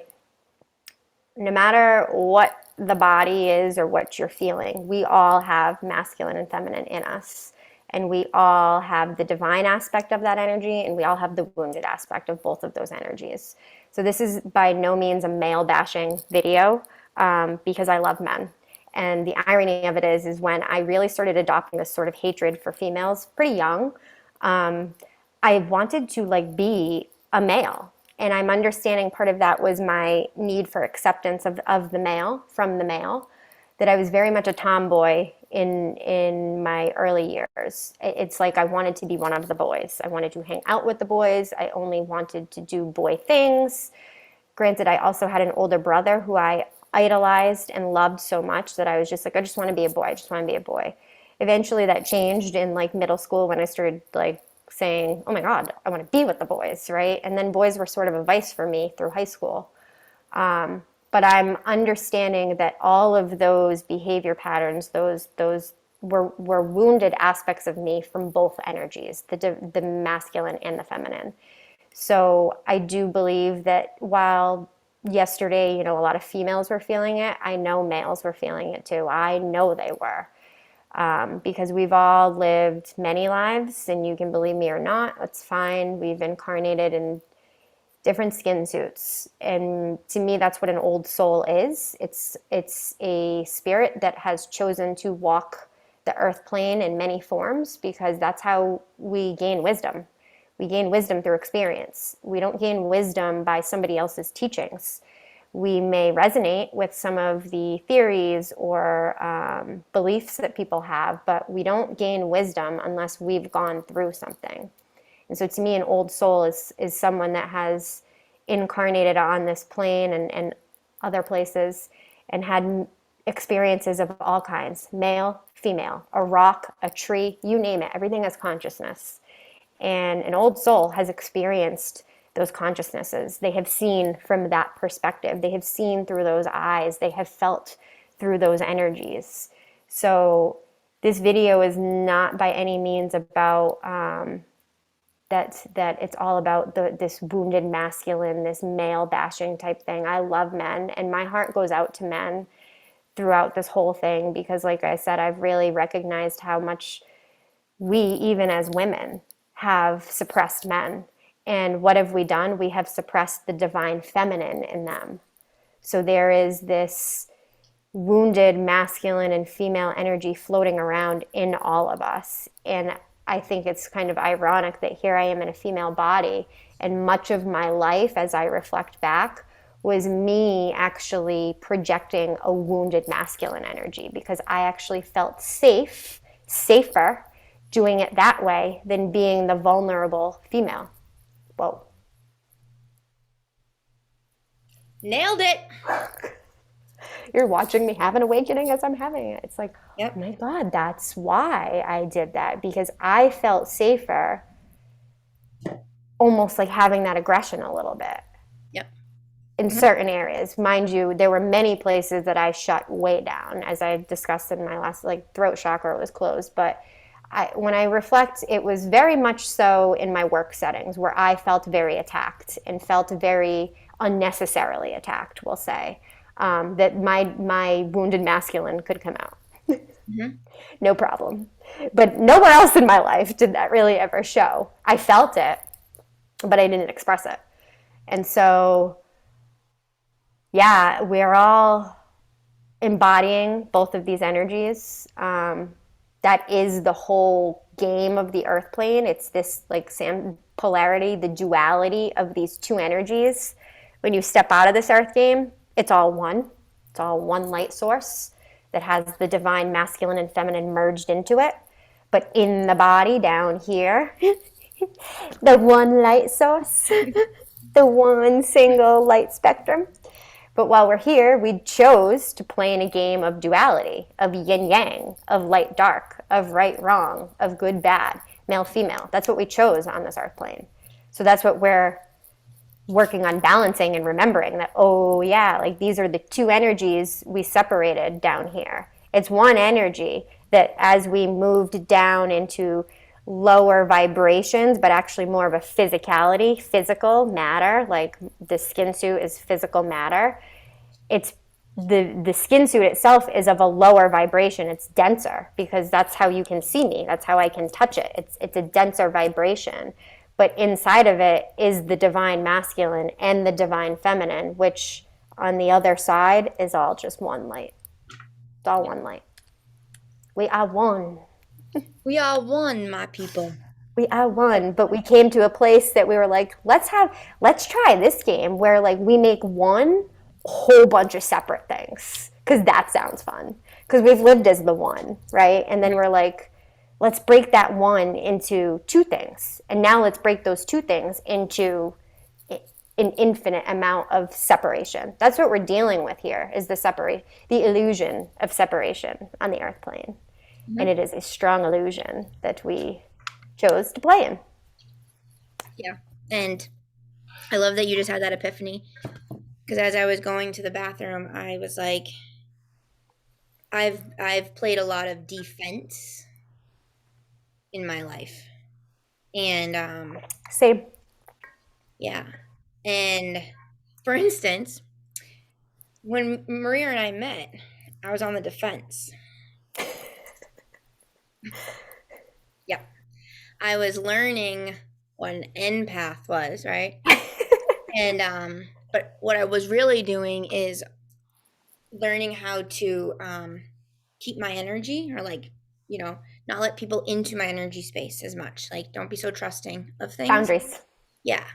And I was realizing like why I was so good with people dying, like taking care of people dying. Um, so when Maria met me, it was after a meditation. She comes up to me, and I'm in my, like, I'm literally at the beginning of my, well, it's probably like 6 months in to Yeah. my awakening, right? Or something, where I started really communicating with spirit and finding out, like, oh my God, I'm a medium, like all this stuff, right? She comes up to me. Oh my God, like literally in my energy, in it. Like, and I'm very big on therapeutic communication, and like I'll be the nurse that comes in and asks if I can approach you. Like, I'm.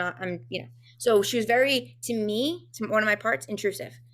And she comes up to me like, oh my God, hi, are you a nurse? Because like, I'm Maria. And I was like, yeah. Like, I was totally just like, Yep. fuck away from me. But my higher self was not. Actually, you went, Yeah. I am. You are too? I was like, yeah. And Maria never approaches people. Exactly. That's the irony of the whole story is that at that moment in time, I had a merging of my divine masculine and my divine feminine that Yep. because I am not an introvert. That's why these videos are a huge step out of my comfort zone. So for me to even be that forward, I was like, what am I doing?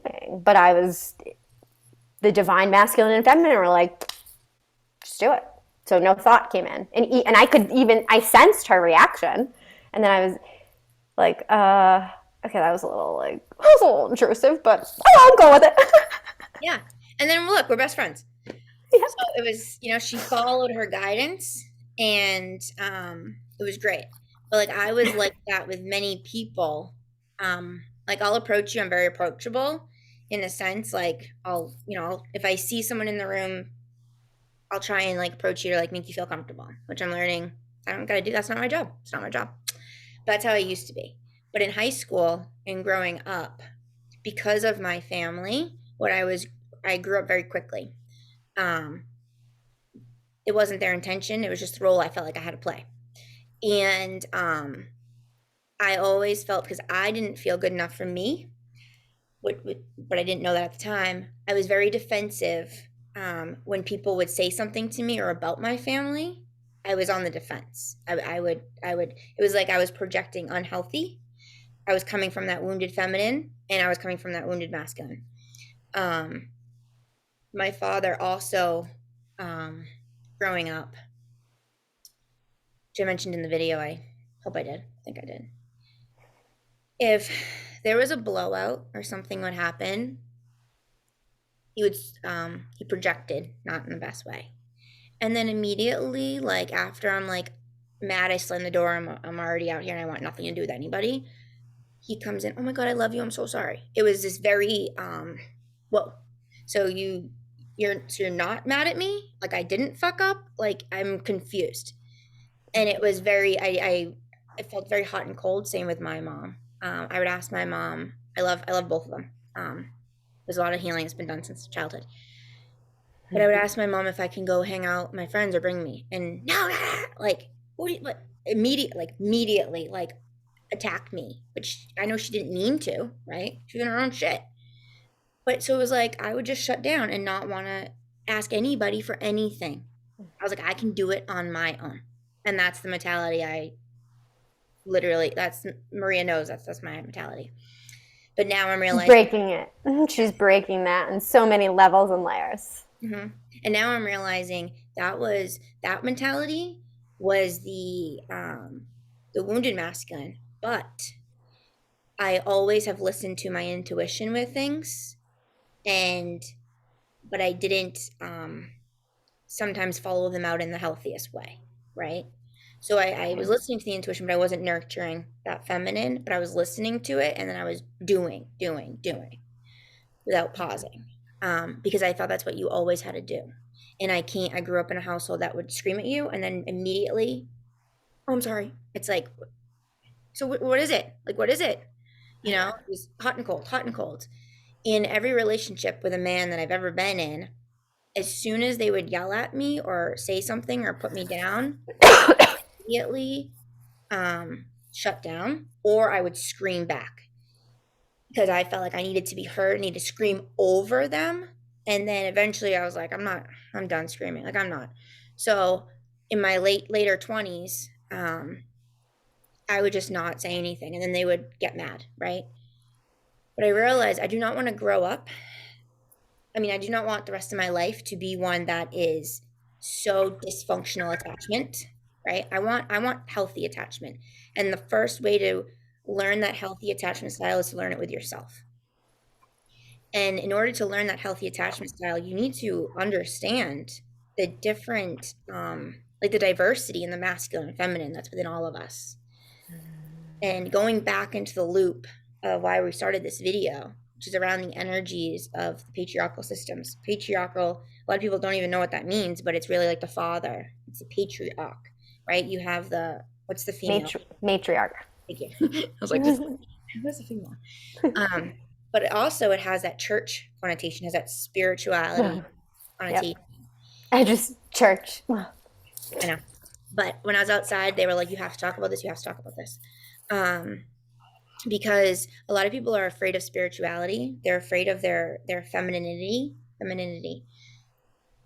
because of a lot of church um systems, Teachings. a lot of teachings and beliefs, right? And Mother Yep. Mary, oh, she's right? And then people have always thought God was a male.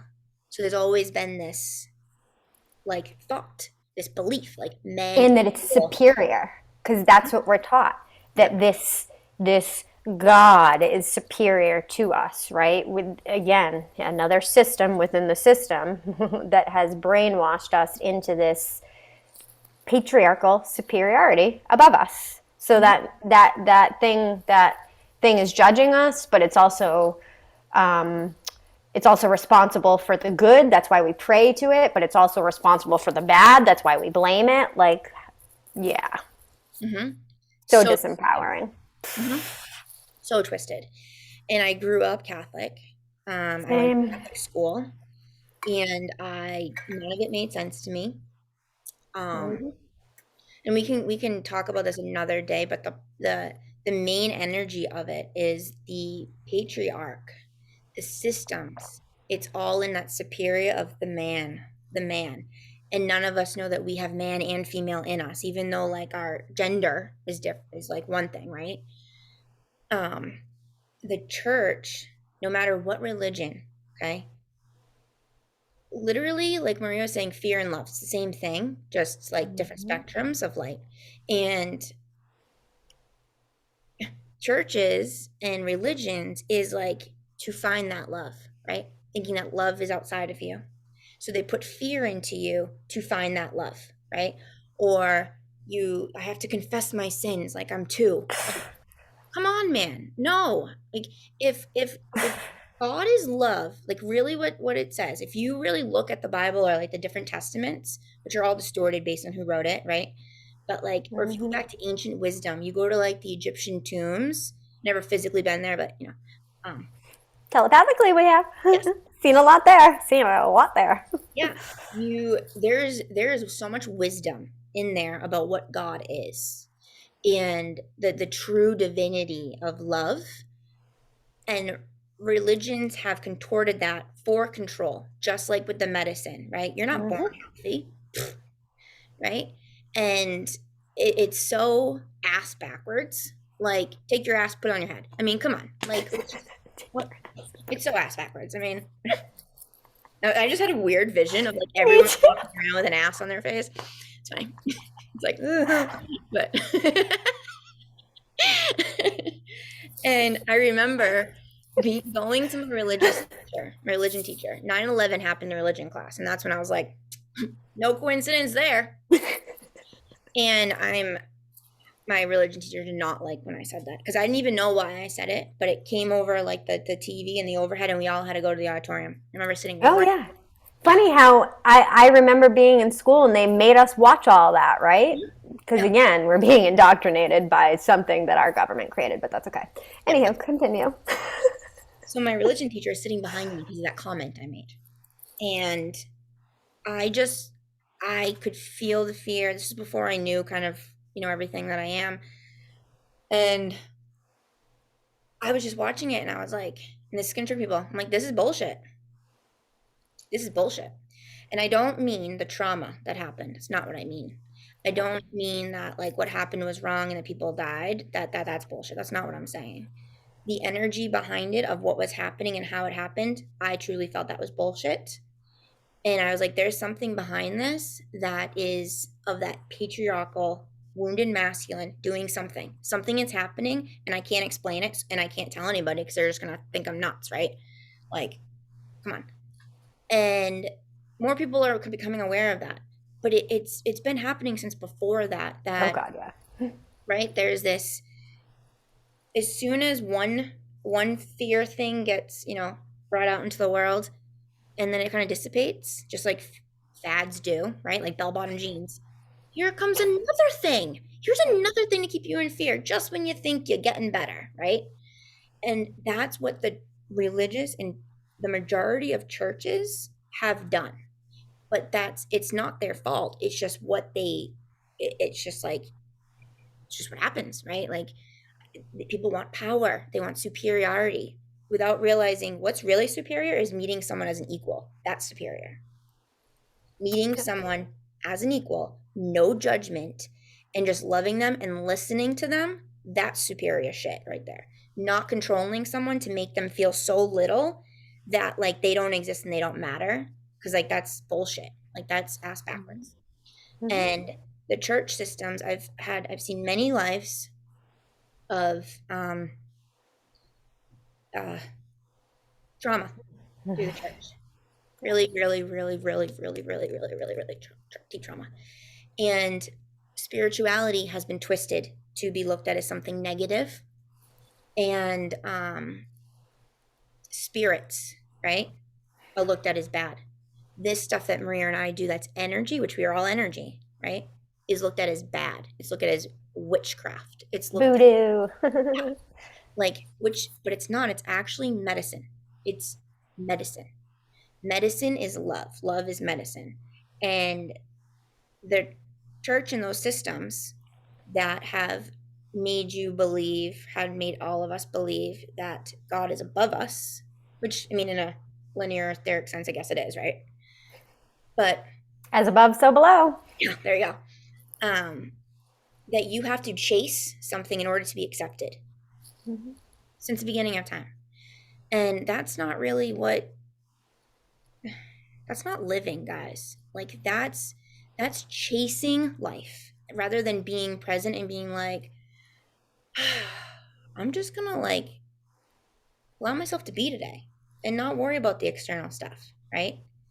And with the church, with the medical field, with the school systems, it has affected our parents, their parents, their parents, their parents. And it just keeps being passed down. And that's why becoming aware and why Maria and I we feel so passionately about making these videos and our business to empower people to return back or remember their truth, right? Um, because it is time to remember that love is so much greater than fear, and that all the shit that's happening in the world, yes, it makes you feel going crazy because it's supposed to. It literally what's happening in the world is supposed to make you go crazy. So you Mm-hmm. wake up and remember that divinity, that Mm-hmm. source love that you are, without that defense of like when someone like Maria approaches you, like, hey, right? Rather, it's like, oh, hi, how are you? And with the churches, they do the same thing that schools do. Mm-hmm. And this is how it's done. If you don't do it, you're not accepted, right? If you don't get amazing grades, like you're not going to get into college. Like it's just like there's If no, you don't do this, this is going to happen to you. If you aren't good, you're going to hell. Like, that's what I always remember the Catholic religion saying. And like Sam said, I didn't go to Catholic school, but I was raised Catholic. I went to church every Sunday, went to CCD, and it never made sense to me. I'm like, they're preaching this like no judgment thing, but yet this is the most judgmental place I've ever been. mhm, Like, how does that even make sense? They say God doesn't judge us, but now I have to go tell somebody everything I did wrong and regurgitate a Hail Mary and a whatever, and now I'm forgiven. Like, this is ass backwards. Something doesn't make sense. But like the good little child I was, I went to church and went to CCD, but it never made sense to me, and it never felt empowered by any means. Praying to something outside of me that's up there, that isn't down here, that isn't experiencing this. Like, so when I started having my spiritual awakening and waking up to the fact that spirit was inside of me and that there was nothing external anymore to seek, that's when I started to feel that power coming back slowly. And it's still slowly coming in because I am still in a human skin suit that still has many limiting beliefs and programs on top of programs on top of programs on top of programs. But the more I connect with spirit, soul, higher self, creator, source, God, whatever you want to refer to it, it is an energy. That's all it is. It is an energy that is in every single one of us. And every religion out there has taught us the quite opposite of that. It's all outside. It's better than we are. It knows more than we do. Like even when I reference to my guides, right? Like they don't know more than I do. They're simply in an energetic space that they're tapped into that knowledge that I have inside of me. But I'm in this physical avatar that has a brain that has chosen to have amnesia coming in here. I've chosen that. I chose to forget this. So my guides aren't superior to me either. And I feel like sometimes when I listen to other people talk about their guides, or even when I've listened to myself, I could see how it could maybe be perceived like, well, your guides know. Like, my guides are just an aspect of my higher self, really. Like, they're just popping through in a certain form to deliver a certain message, but they're all an aspect of the higher me, the higher consciousness. So they're not superior to me either. They're just outside of this body. So they haven't forgotten everything that this body forgot. So they're not superior. They're just helping me remember what I already know. None of them are superior. Nobody's superior. No one. We're all badasses. Mm-hmm. Yeah. I remember when I was in the hospital, I was having a conversation with somebody and I forget what it was, but I was like, oh, your whole mood's changed. Like, you're in such better mood. Like, that's great. Like, blah, blah, blah. And he's like, yep, I found God again. He's going to save me. And right then, I felt triggered. And I was like, oh, as he's getting certain medications that Yeah. use. But I can't, right? Like, you have your role, and I respect his path. Mm-hmm. But he was like feeding me. I'm like, what channel did you just watch? Like, what are you talking about? And I'm standing there and I'm trying to like help him. I'm just trying to help him. And he's like, God will save me. Like, and then he goes like, this preacher on the TV, God, he like, I just have to pray to him and then I'll be healed. He'll save me. And you should start doing that. And I was like, you didn't even ask me if I believe in God. You didn't ask me if I already pray. You just assumed that I don't. Why did you do that? What? God, God will save you too. And I was like, I don't need saving. And he was like, what do you mean you don't need saving?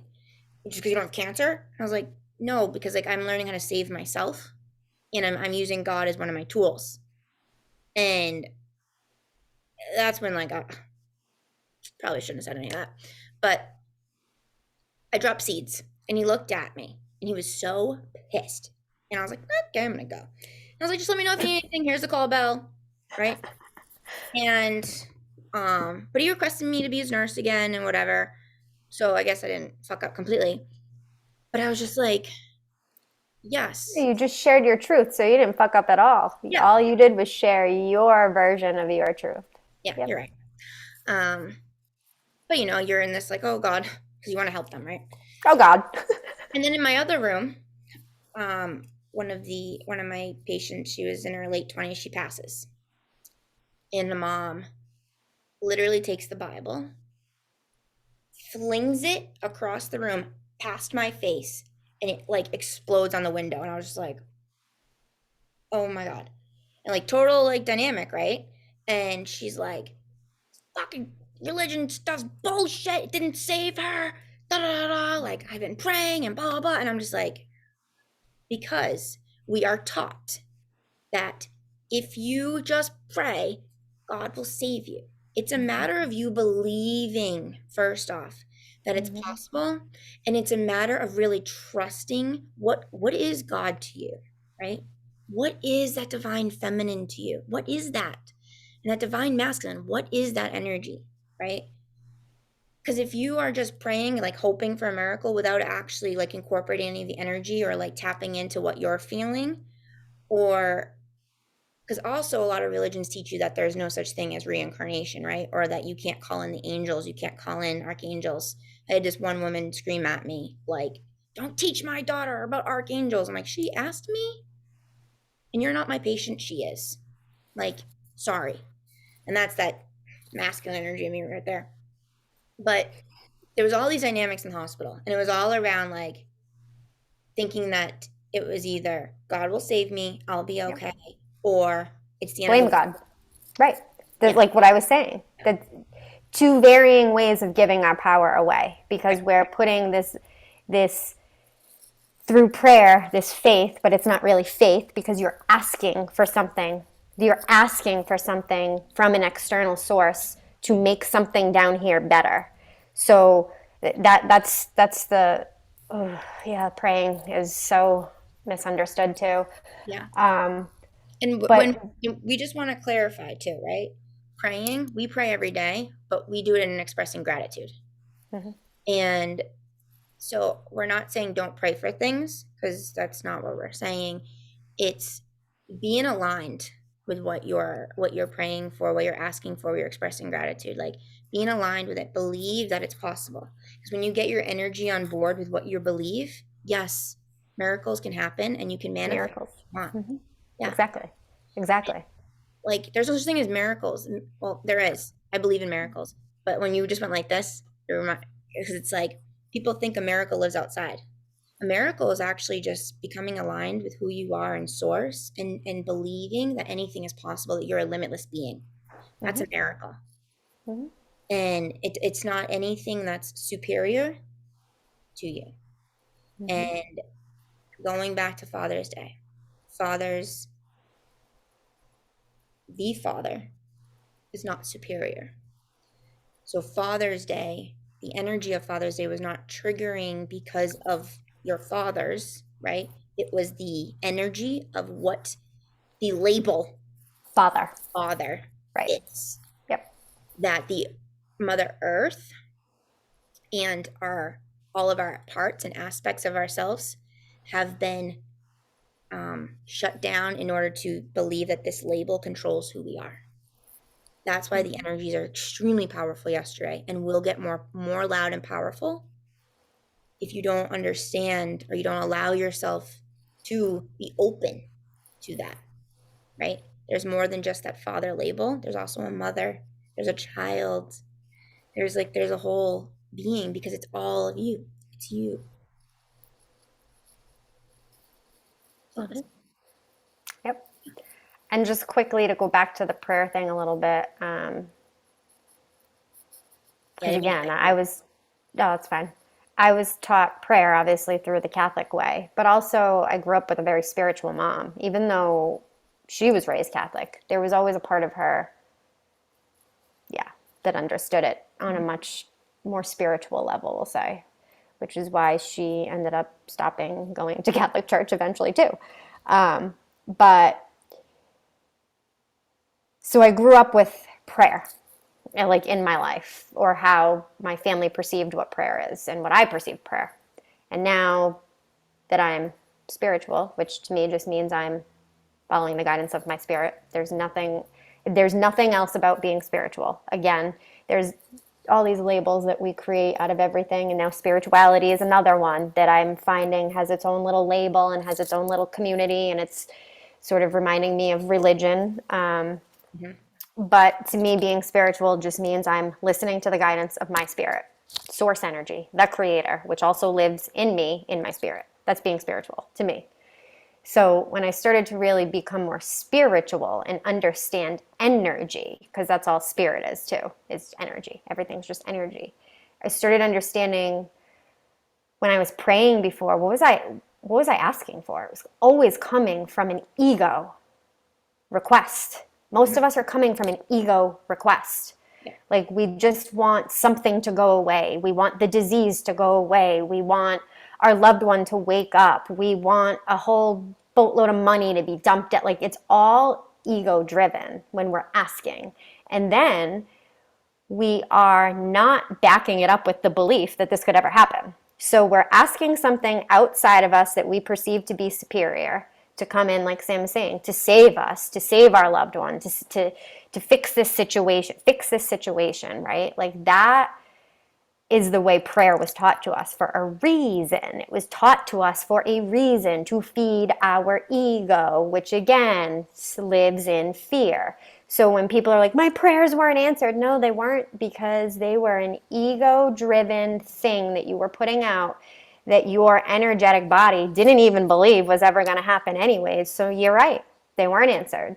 So for me, when I pray now, it's a whole different process. It's like Sam was saying, there's an aspect of me that is first expressing gratitude for everything that I already have, everything that already exists in my life, Mhm. all the great people in my life, all the shit stuff that I had. Like gratitude is about being grateful for all of it, not just the good stuff. It's about being able to see from this higher perspective that it all has its place and its role in our life, and that if we don't get the lesson from what we perceive to be the bad stuff, then it's just we just label it as bad stuff.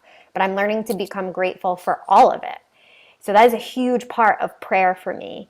And then when I am praying for somebody else, because I see this a lot too, even on Facebook and my spiritual communities, like, pray for this one, pray for that one, they're going through this, right? And I'm like, oh God, there's the prayer program again.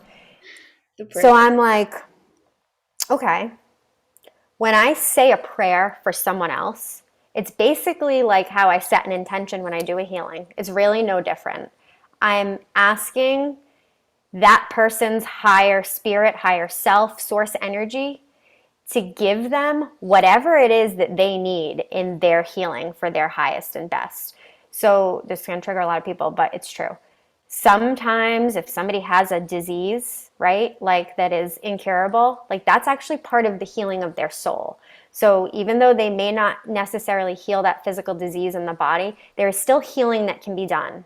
Yes. And I know that praying to save somebody from a disease is often an ego driven thing because we don't want to lose that person. We're not even thinking about what their soul has signed up for. We don't even think about that till we realize that that's even a thing.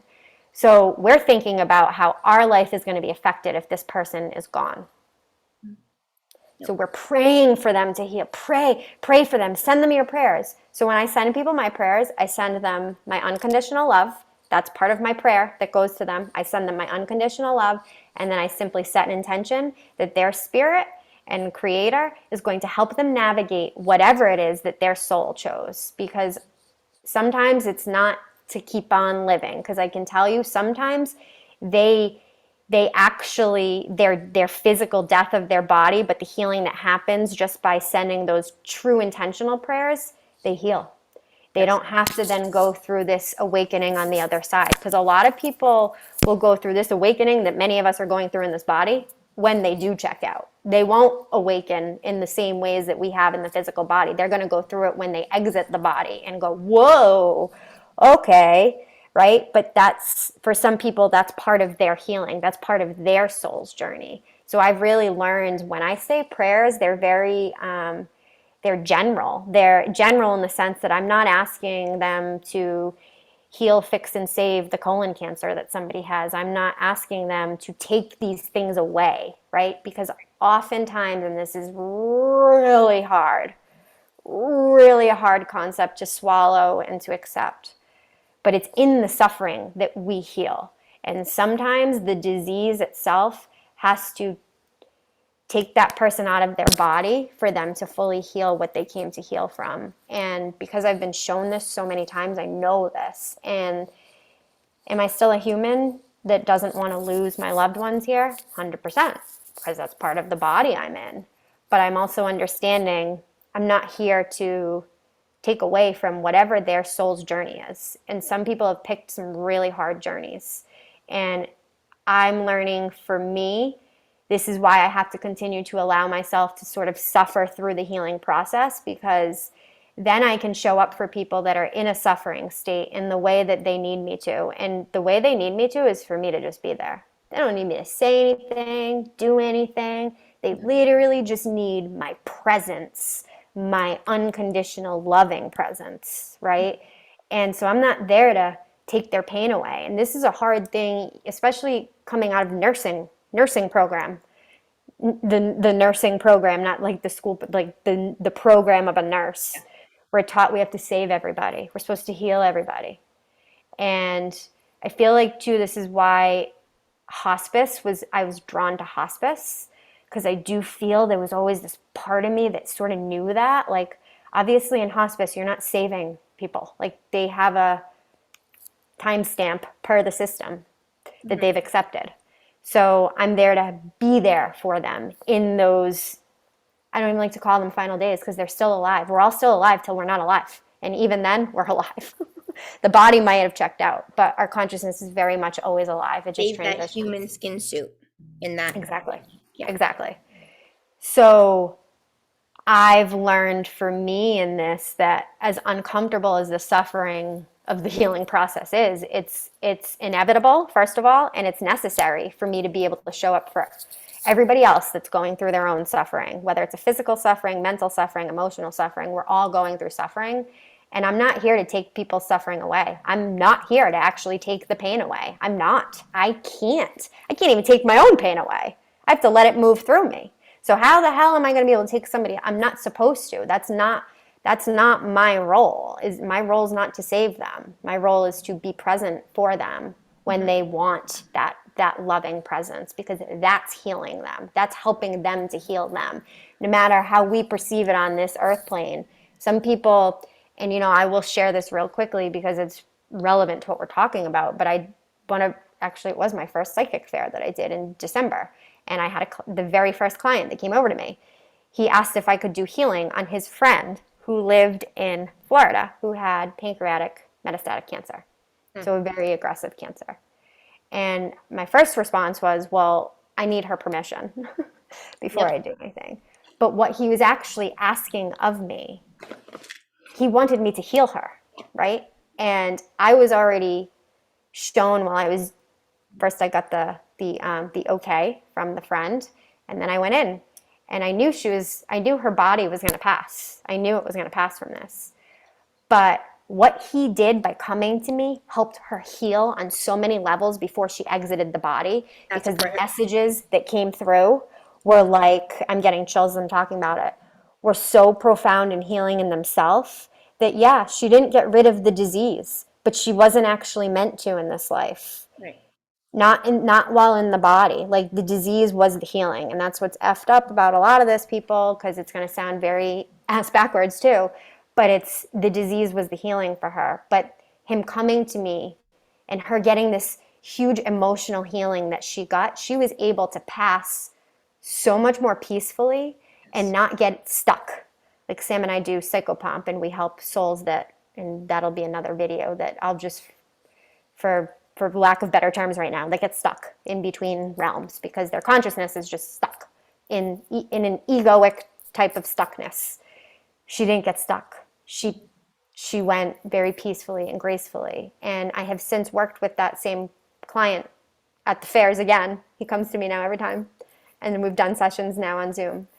And he understands that now. Like, I knew at the time what he was asking, what he was praying for was that he was going to come to me and I was going to heal her disease. And the irony of it is that she did heal the disease. Yep. That's not going to be a karmic cycle for her ever again. It healed, but not in the way that our egos and the human in us wants us to think that it healed, because she died, right? So from the standpoint of a human that's very conditioned and egoic, we're like, but she died. It didn't work. And I was given very, very strong guidance that it worked on levels that we'll never see in the physical realm. We don't have to. It's not Yeah. our it's not our story. It's not Our our story. journey. Yeah. And I'm so blessed to hear that story because it plays into that masculine, right? Wounded masculine, right? Our masculine in general, whether it's wounded or not, it's that go. It's that want. It's like I want to make it happen, right? So what level is that I want to make it happen coming from? What's that emotion driving that? Yep. And when you had said that yeah, your prayers weren't answered, right? But what was the emotion behind the prayer? What was um how was the prayer stated, right? And when like, so I know this is not what you meant, right? But when we say prayers aren't answered, they're always answered. It's Yep. just not in the way That the human human, expects and wants it to be. That the yeah, ego wants. Right. because our it's our masculine that actually wants instant gratification. That's it. So it's not the feminine. The feminine is that flow, and that's like, oh, I can just It's fine. I'll just go, like, right? So it's that masculine that's like, I'm gonna pray for this and I want it to happen now. Well, that's not how reality works, people, right? And a lot of times when we pray for something, just like Maria said, if it's not in our highest best, if it's not part of our path, it's going to be answered in a Mhm. way that is in our highest and best. But if we're Yeah. not cognizant or aware, we're not in tuned with our body, we won't see it. We Yep. won't acknowledge it, right? Yep. That's why it's important to look at everything as a gift, and nothing is really bad, nothing is really wrong. Um, well, actually, the control that's happening in the world is pretty wrong, but it's happening for a reason, and it's a gift, actually. So when you are praying, and what he did by coming to Maria, that's a form of prayer. He reached out to somebody because he loved this person so much and knew that she was suffering. And on some level, he just wanted her not to suffer, right? Yep. And because we all know that terminal disease, you can't heal. You can't, right? But you can, like in the when you're in the physical, right? But you can work with the energy of it to heal so much aspects that brought that disease to be terminal. And that's prayer in itself by like saying, asking, like, God, creator, source, higher self, whoever, right? My guides, please just give me wisdom on how I can receive healing with what's going on. Like, how can I make sense of like this disease? How can, right? Like, it's how you word it and then allowing however it to be answered for you without that expectation. And I feel like when I was mentioning in the hospital, those people they expected to be saved without knowing what the saving meant and without understanding that there's paths, right? And there's lessons. And when we talk about karma, um, how do I say this? Like Maria said, that might trigger people, right? I mean, this whole video has probably triggered many people if you're still watching. But If you're still hanging in. yeah, but I mean, that's the human experience, triggering and seeing why you're triggered, because there's Right. actually Triggers gifts. are teachers. Triggers are teachers. I say it all Yeah, the time. I hear myself saying it to myself when I'm triggered. I'm like, yeah, I know. yeah. Fault. I know. So one of the things with our past life readings and stuff is like, and what I've been putting on as one of my things is, do you want to know what one of your purposes is? Do you want to know what one of your main lessons is in this incarnation? Because that right there gives a little bit of guidance. Because if you're in line, or if you are aware of whatever your lesson is in this work, in this life, because we have many lessons, but there's like usually one main one, and it's probably to love yourself. Um, Yeah, but pretty much. to heal some disease, or like there's something, right? When you can bring that into your awareness, and you're like, yeah, that makes sense to me. That wound that I need to heal actually makes a lot of sense to me. That will transcend out to heal a lot of things. And then you don't deal with that in the next life. But also, Maria is saying that when you can pray for someone, and wish them no suffering, right? Because I've seen people die with no pain medicine and no pain at all. And I'm just like, whoa. But because their family is sitting around, and I would ask, and I'm saying, do you mind if I just ask her what you're praying for? And they're like, well, we know she's not going to be healed. Like, this one girl was 22. We know that we can't heal her. We just hope that she passes peacefully and she knows that we love her. And I'm like, that is the most beautiful prayer that there ever is. And because they did that and they believed that she did not need pain medicine, immediately doctors like, let's give them morphine, let's get right. Because Load them up. that's Numb them out. the father label of, right. Protecting. You need Yes. love, you need And it touch. is. It It is. is. Yes. It is absolutely. Yes, it helps. It's a tool. And no, but what I mean is like it is the wounded patriarchal mindset, but on some level there is you understand like well yeah it Mhm. we've created this belief that it helps, so on some levels it helps, so we're trying to protect, we're trying again we're still trying to protect something outside of us or Yeah, someone outside of us. Yeah. Yeah. and so the family was praying, and they would just hold her hand, and I saw so much strength in that, and so much beauty. And they were involved in her passing, like moving her and cleaning her, and it was so, like, I have chills, like, It was so beautiful because they all, the whole family allowed themselves to be there for her so she doesn't suffer. They knew they couldn't change the outcome. And they felt when she passed, they said, my prayers were answered. Because they didn't believe in they believed in external, but they believed that it to support what they were already doing, right? The love they were already sharing.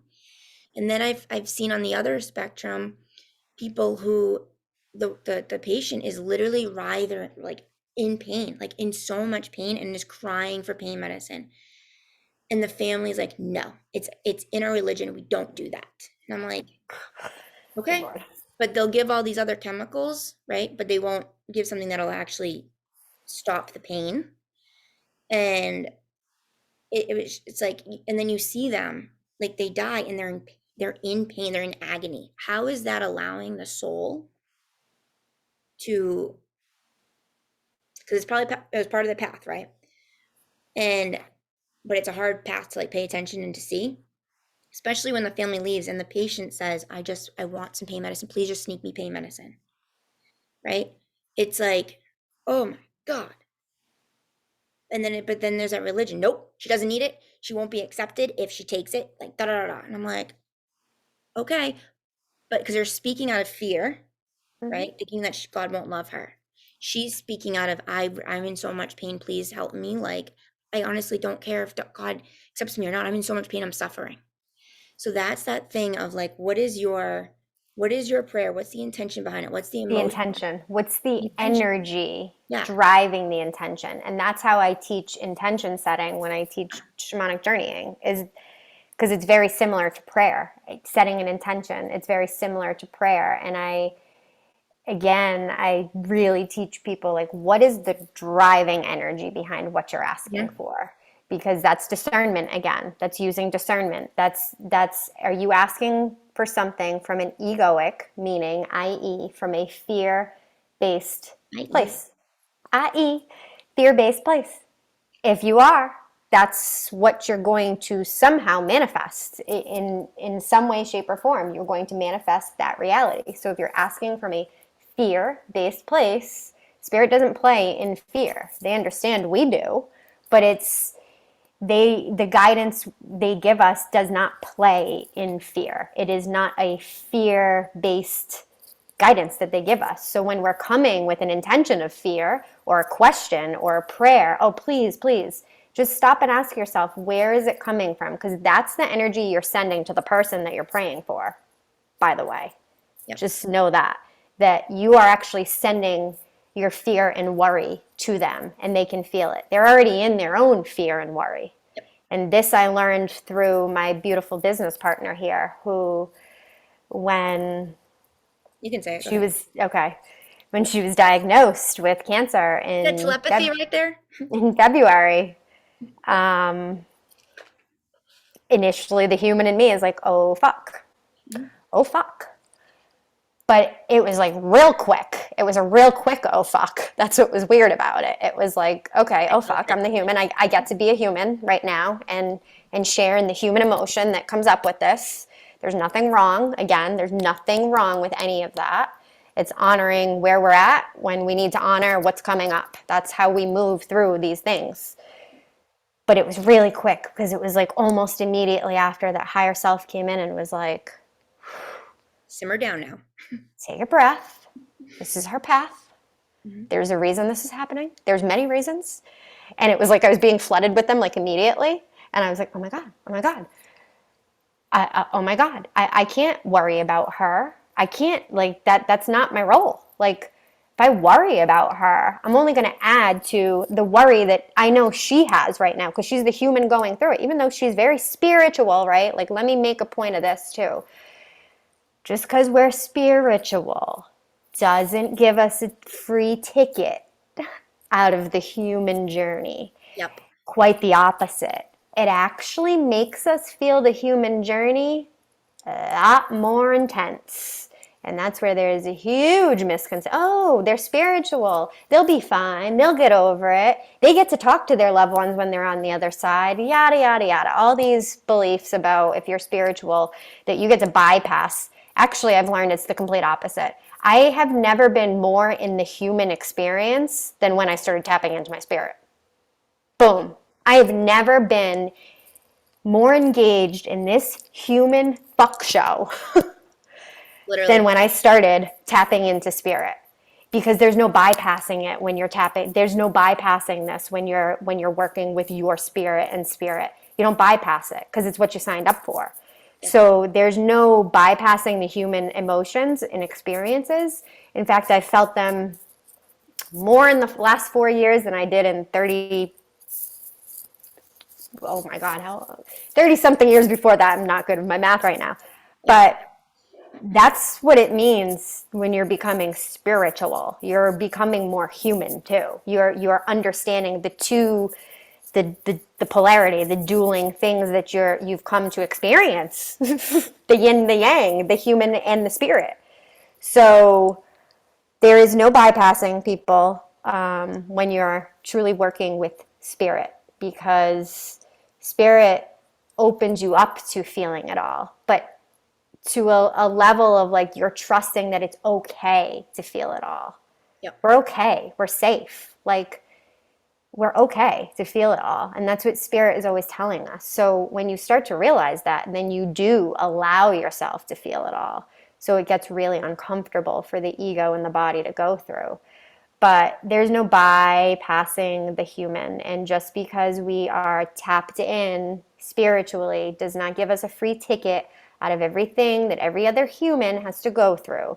And I actually feel like I'm more in tune to the human journey and the human suffering now that I'm awake and aware. Yep. I was unconsciously suffering for several years and watching several other people unconsciously suffer and feed their unconscious suffering with mine and play the game back and forth. Feed the, let's be codependent and feed everybody's wounds back and forth.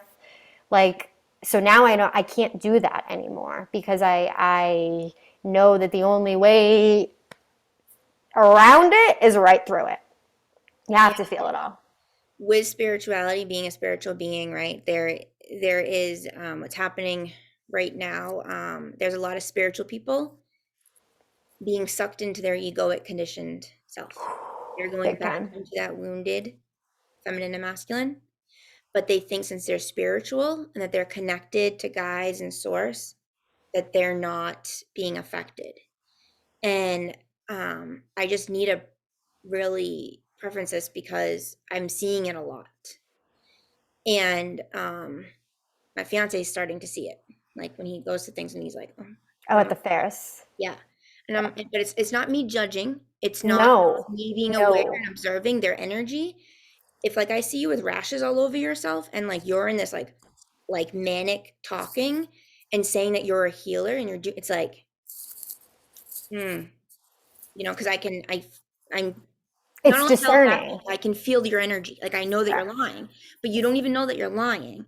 It's because your higher self, like, yes, you are a healer, because we're all healers. We can heal ourselves. Of course you're a healer. Of course you Right. are. Of course Yep. you're a healer. We're all healers. Yep. But how are you, what's the energy driving that word that to make you like so manic? And then you like check in with that rash that's fuming when you're talking. And anyways, but there are a lot of spiritual people right now who are being affected. We're all affected. Okay. All like just that's why me and Ryan are doing this video because yesterday me and her were in the emotions. Like, holy shit. Of the entire collective. So it was validation that, oh my God, every human form walking this plane right now is feeling this, and because I'm seeing and feeling it through them, And if with them. Maria, like she said, just numbed it out, she's gonna feel it again today. And if she didn't feel it today, it's going to come up again stronger, right? Yep.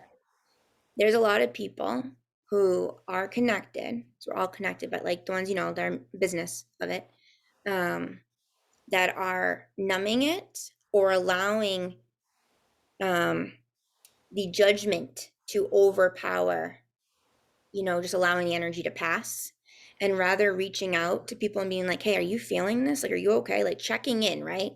And being like, I don't know what's going on with me. Like, I'm so emotional. There's a lot of people being like, using the distractions and projecting like, oh, well, and then they're feeding that. right? That's bringing more fear into their body, and that's just making the energy um Louder. outer. And then people that follow them and go to them for readings, their energy transfers, right? They're also going to get that fear because that person who is allowing, probably most likely unconsciously, allowing those parts that are loving the fear, right? Loving that father label, and um, they're now bringing that into the readings, into the sessions, most likely unconsciously. If you're doing it consciously, you're pretty fucked up, but they're most likely doing it unconsciously because they are in service. They do want to support people, right? But that's why it's so important, no matter what business you're in, no matter what you're doing, to do your own work and to discern energies and really tap in. And I've been learning too that the right side of my, so the, like I said before, the right side of our body is like that masculine energy. I'm learning now that when something is going on with me, or I'm feeling something, or I'm feeling heaviness, I center and I go, all right, Sam, which side is it on? And so much lately, it's been on my right side. I feel this pull, like it's like, oh, okay, this is masculine energy. And so then I tap in, and I find out, okay, well, what masculine energy is like causing this? And I do the same thing with my clients when I connect to them. Like when they're like, I'm stuck, I go into their body energetically. Okay, well, what side? Where do I feel it? If it's my right side, oh, there's some masculine control. There's something going on that's wounded, right? That needs healing. And we are never freaking taught this, ever. We're not taught this, to discern the energies of like what's masculine, what's feminine, and what's love and what's not. We're taught that if you want love, you have to be in fear of it to get it, right? Yep. And there was one other point I was going to make with what you were saying, because what you said was like profound. Um, with spirituality, yes, we don't have a pass. We don't have a pass. And oh, with worry, I didn't tell people about the cancer because I needed to allow myself to be in the feels of it, to understand it before I share it with people. Because as soon as you share it with people who are not aware that worry is energy.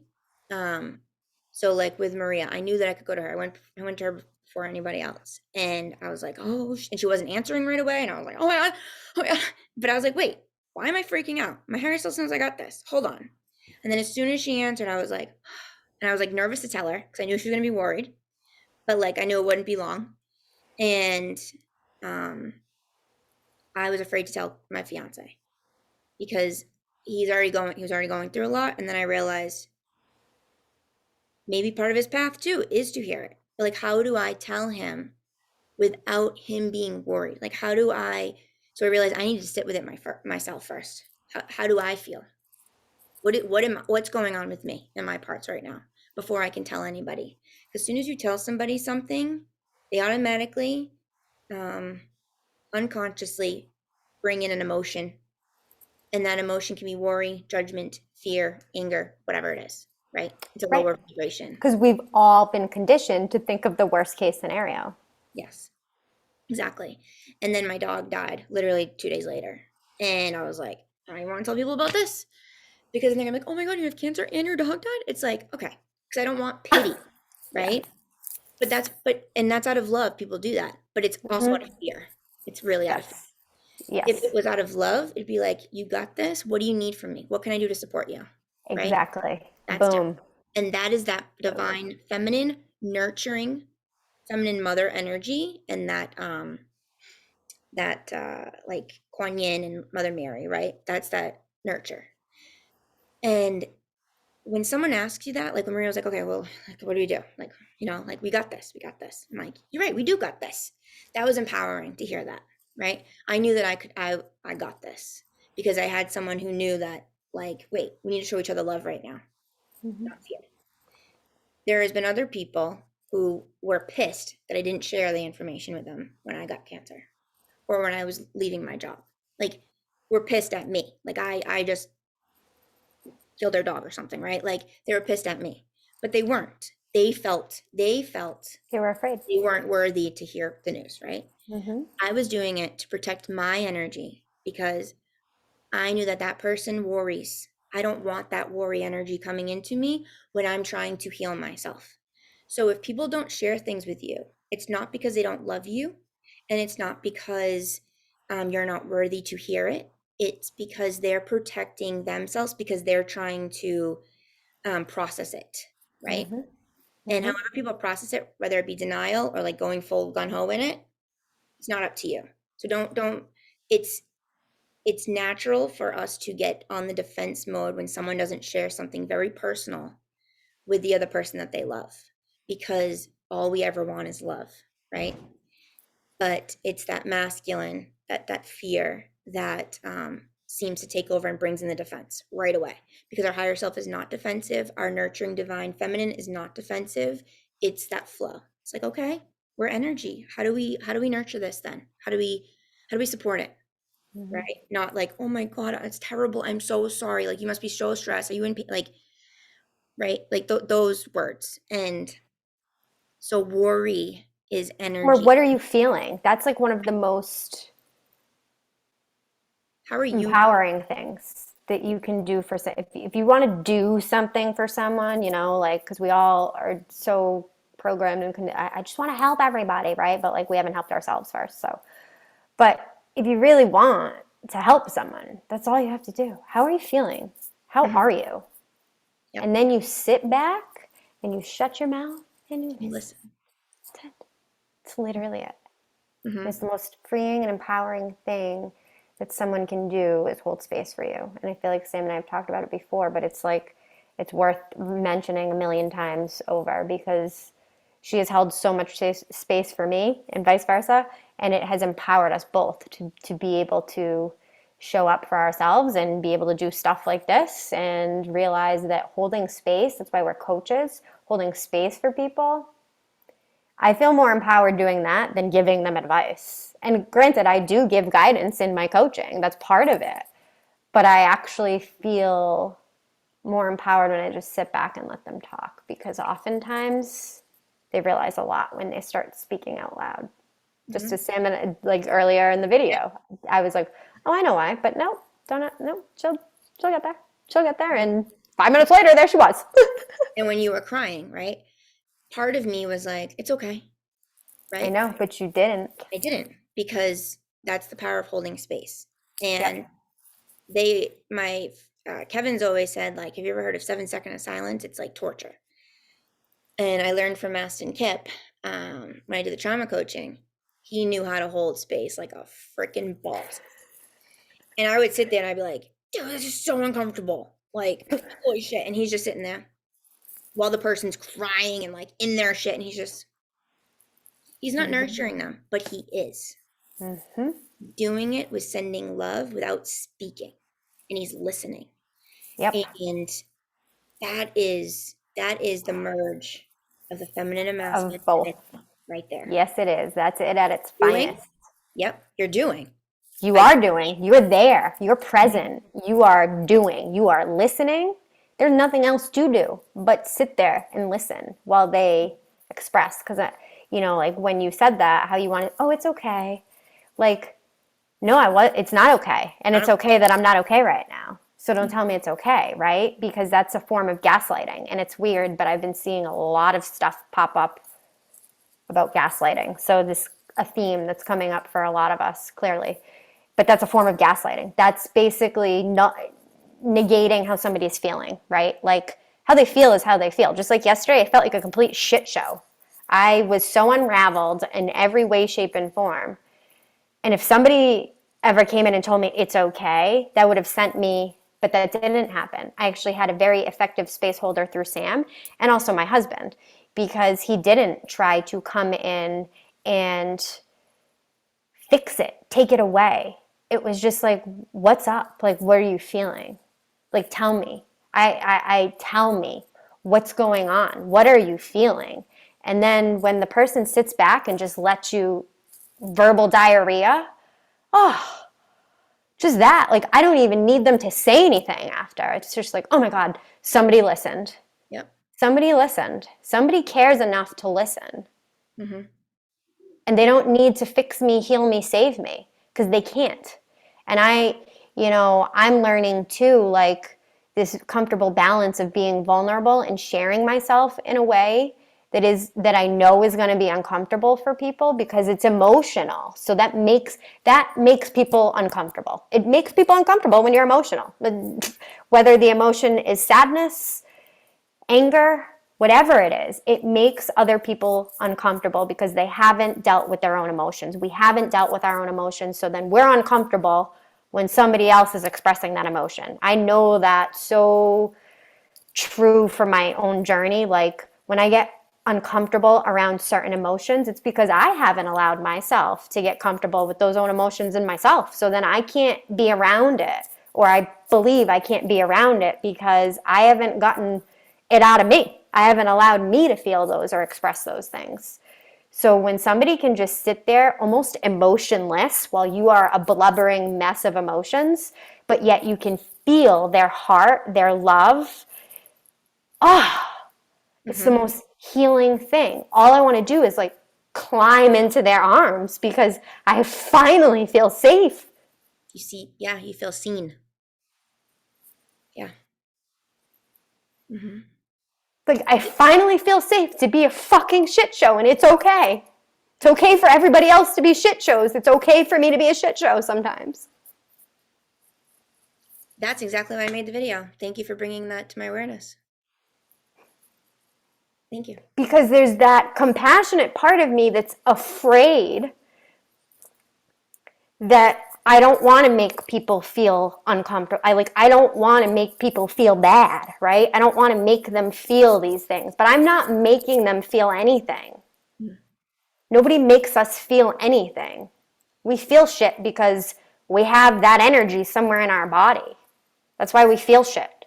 It's what we're supposed to be doing here.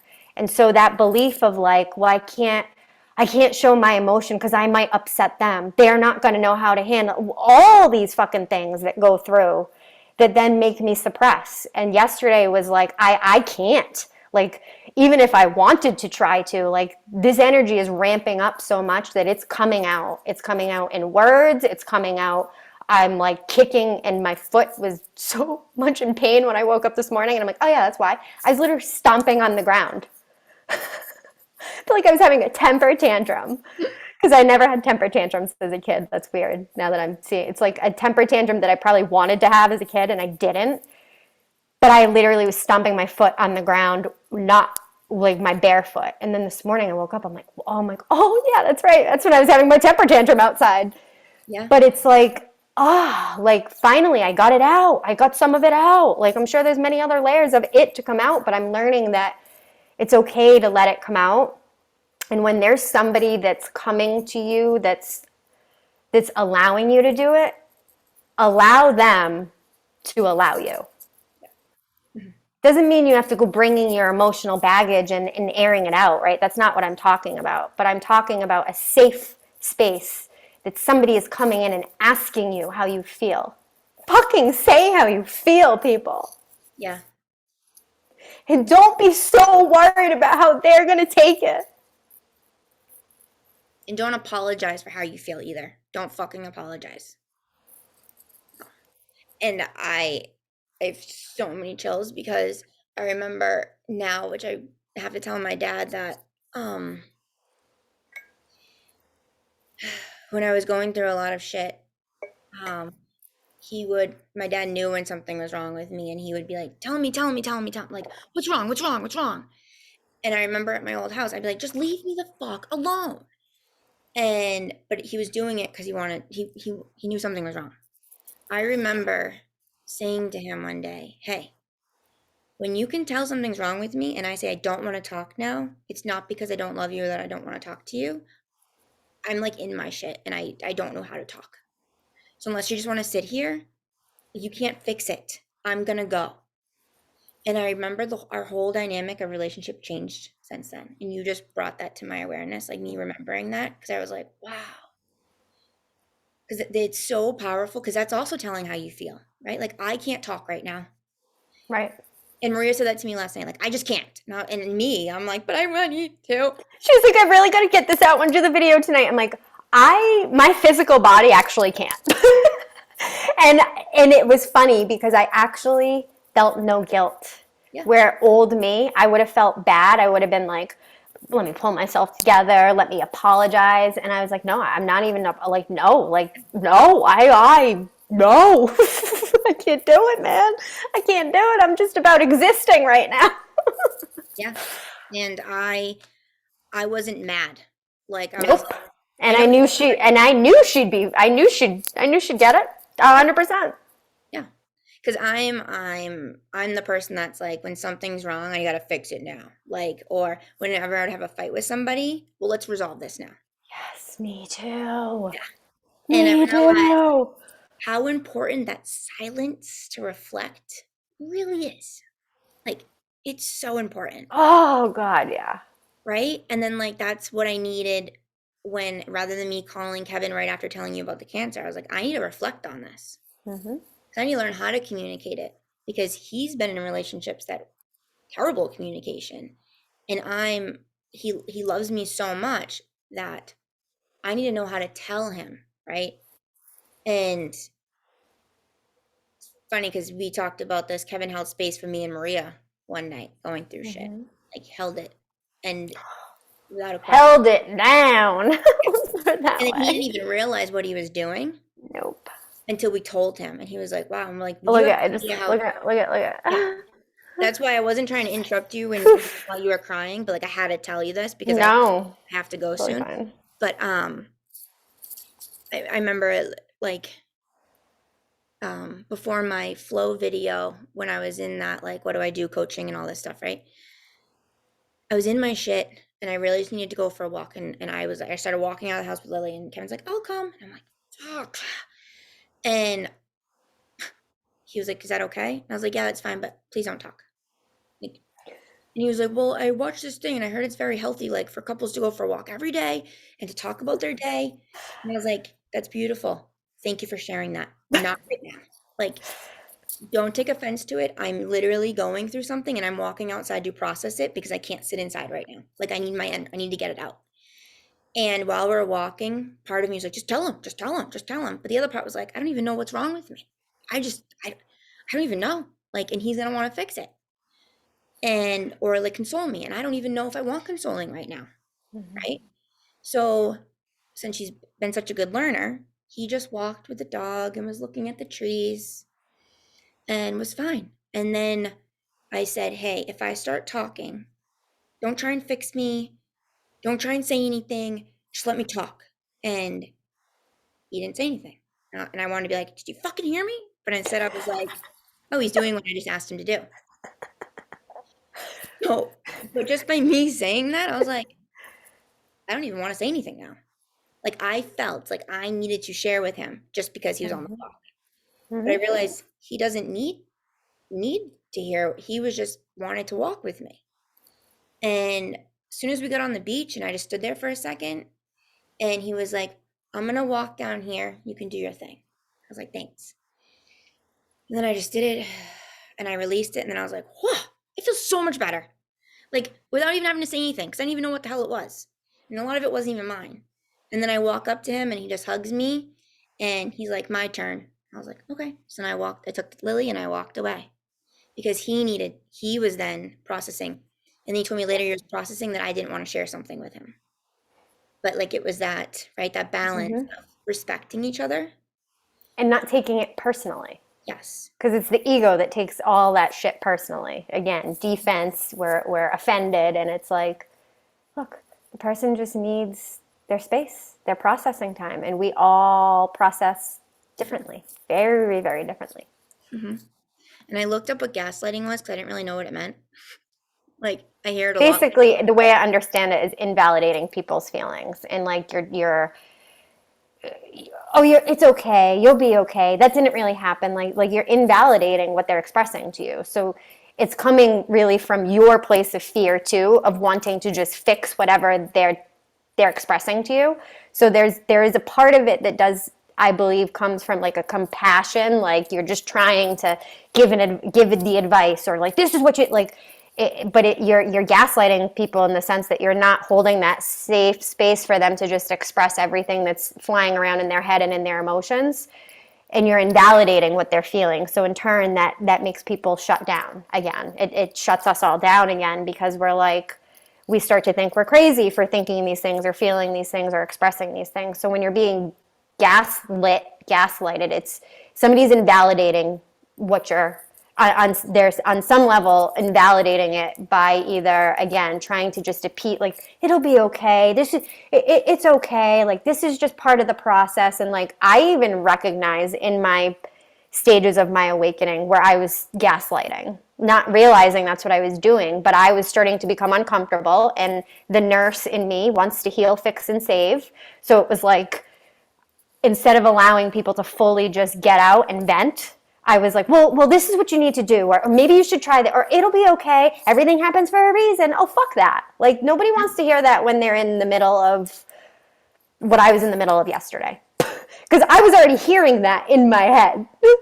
Everything happens for, I was already getting that guidance and that knowledge. But like, when then whoever you're expressing to is gaslighting you, it's they're invalidating what you're they're invalidating. They're not holding that space. They're jumping in, they're interjecting, they're trying to tell you to feel a certain way or look at it from a different perspective, which again, oftentimes is coming from a loving, compassionate, you just want to help the person feel better. But when we start to really understand that none of us makes anyone feel a certain way. Nobody makes me feel a certain way, and I don't make other people feel a certain way. We may trigger emotions, but if we're triggering emotions, it's because we as the individual are holding that energy somewhere in our body. Mm-hmm. So nobody makes me feel happy, and nobody makes me feel shitty.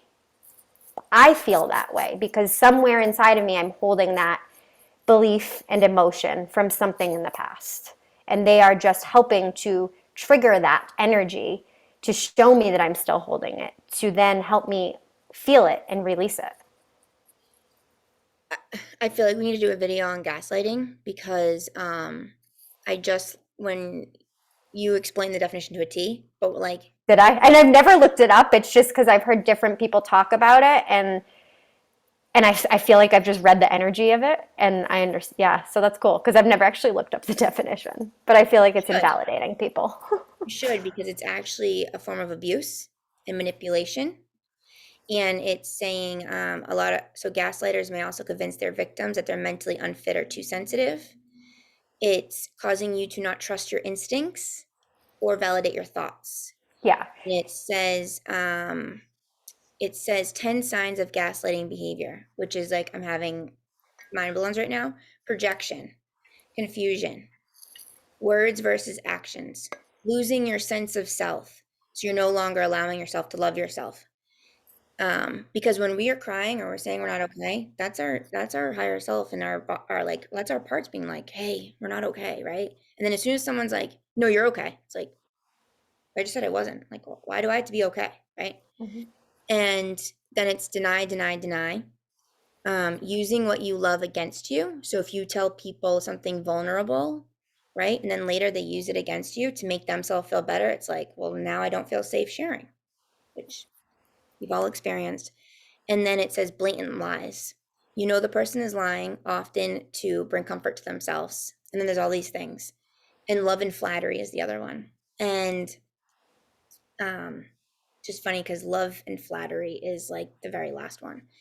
And when I was nursing and people, I'd go in their room and first thing I would say is, how are you doing today?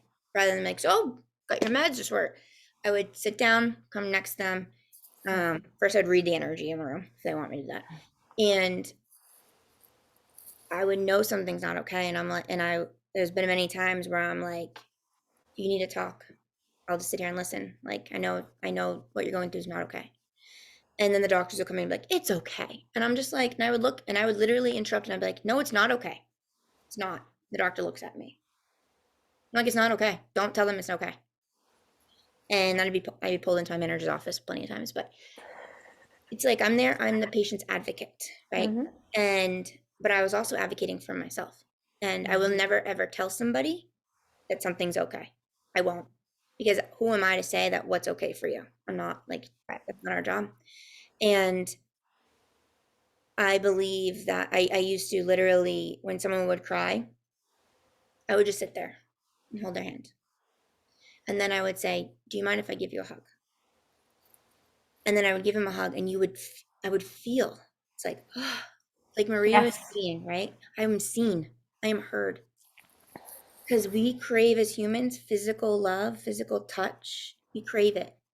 But That's why we majority, came into the skin suit because we don't get that in the light body. yeah. We get all the like the consciousness of it, but that physical connection. That's one of the beautiful gifts of being a human.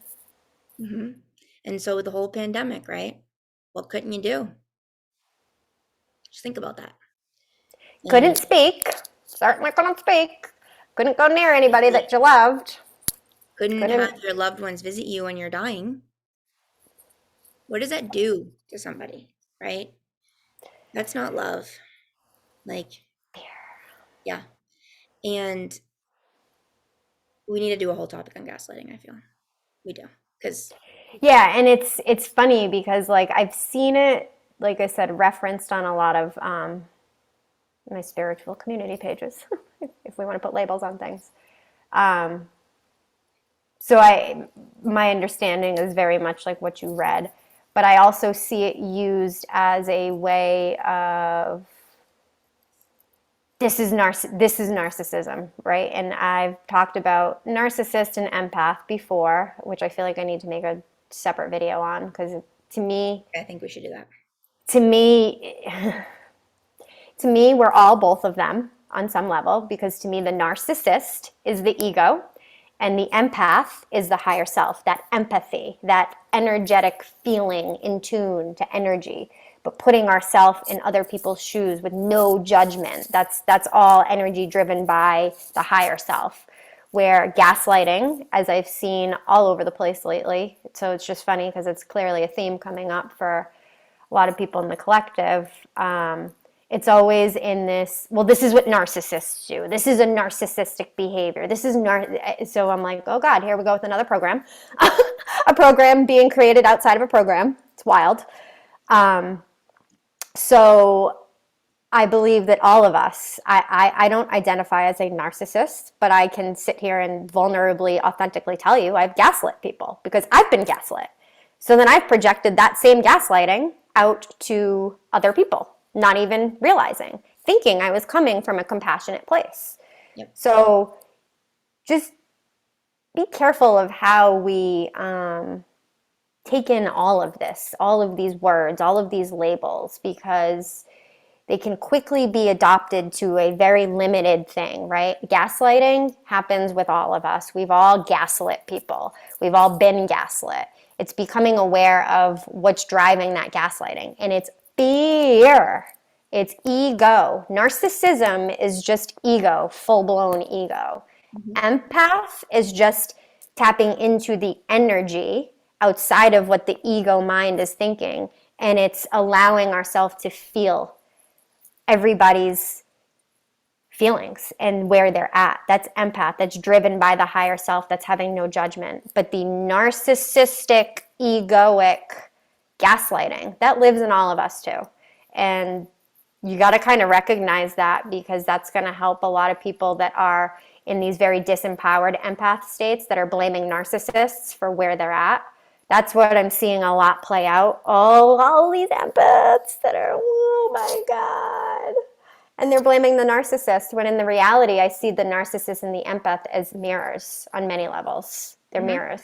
And it's just the dueling energies again of the fear and the love, the control, that's a narcissist, that's ego. That's all it is. And we all have both of those energies. So Yes. I know we're kind of wrapping up, but narcissist and empath will probably be another video of mine that will trigger the F out of so many people. And I don't care because this is something that I'm seeing as a theme.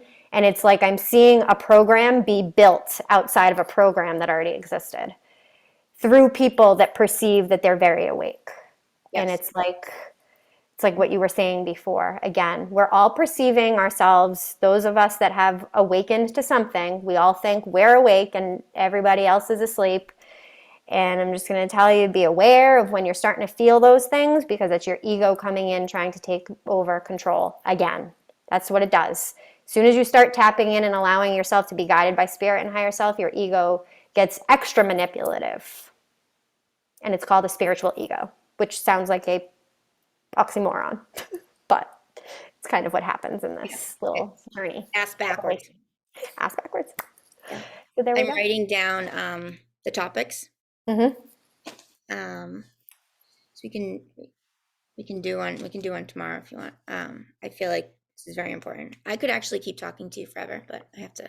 I know you have another session, so we're good. Um, I think this has been an extremely long video. I don't even know how long. we could chop it. Who knows? Any final words?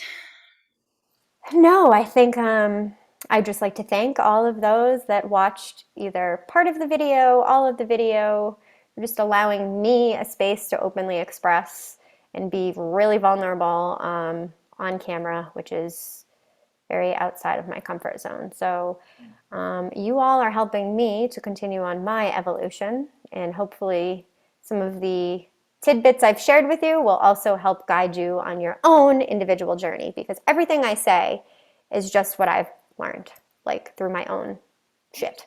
So it's not to say that it is the right way or the only way, but I do feel I've come across some good wisdom that might as well share it with those that want it. Yep. Beautifully said. Yep. Everything that we share is because we've processed it, we've learned, we've reflected, or we physically, mentally, emotionally, spiritually gone through it, and also what we've seen with clients. And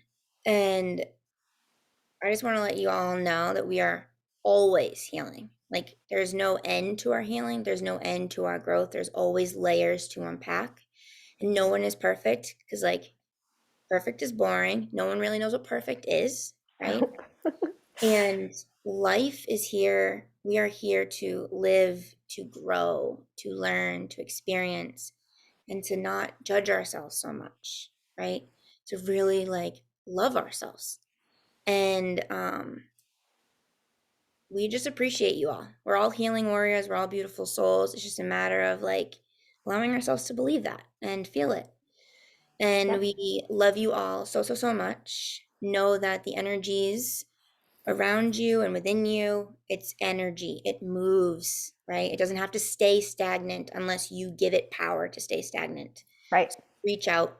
Reach out to those that you love. If you can't discern or understand it yourself, journal it out. We said earlier, I tried laying on the grass, I tried dancing, I tried doing all these things. Me and Maria take showers. We talk to the elements, right? Oh my God, I was trying everything yesterday. I'm like, please just move this through me faster. But then I realized that was my ego trying to control the Mm-hmm. process that just needed to process the way it needed to process. I'm like, I've tried my crystals, I've tried my oils, I've tried everything, nothing's working. And then it's like, because it's not supposed to. You're supposed to just allow it to flow. I'm like, oh, okay, okay. Yeah. You gotta cry it out. Don't hold it in. Really just let it out. It's okay to not be okay. It's okay to feel. Vulnerability is strength, it's wisdom. And I believe that we're all on the journey we're meant to be on, and we're all love. Me So too. we love you guys. Love you so much. Thank you. Have Thank a you for beautiful holding the night, day, space. morning, evening, whatever dimension, reality you're in. Love Love ya. you.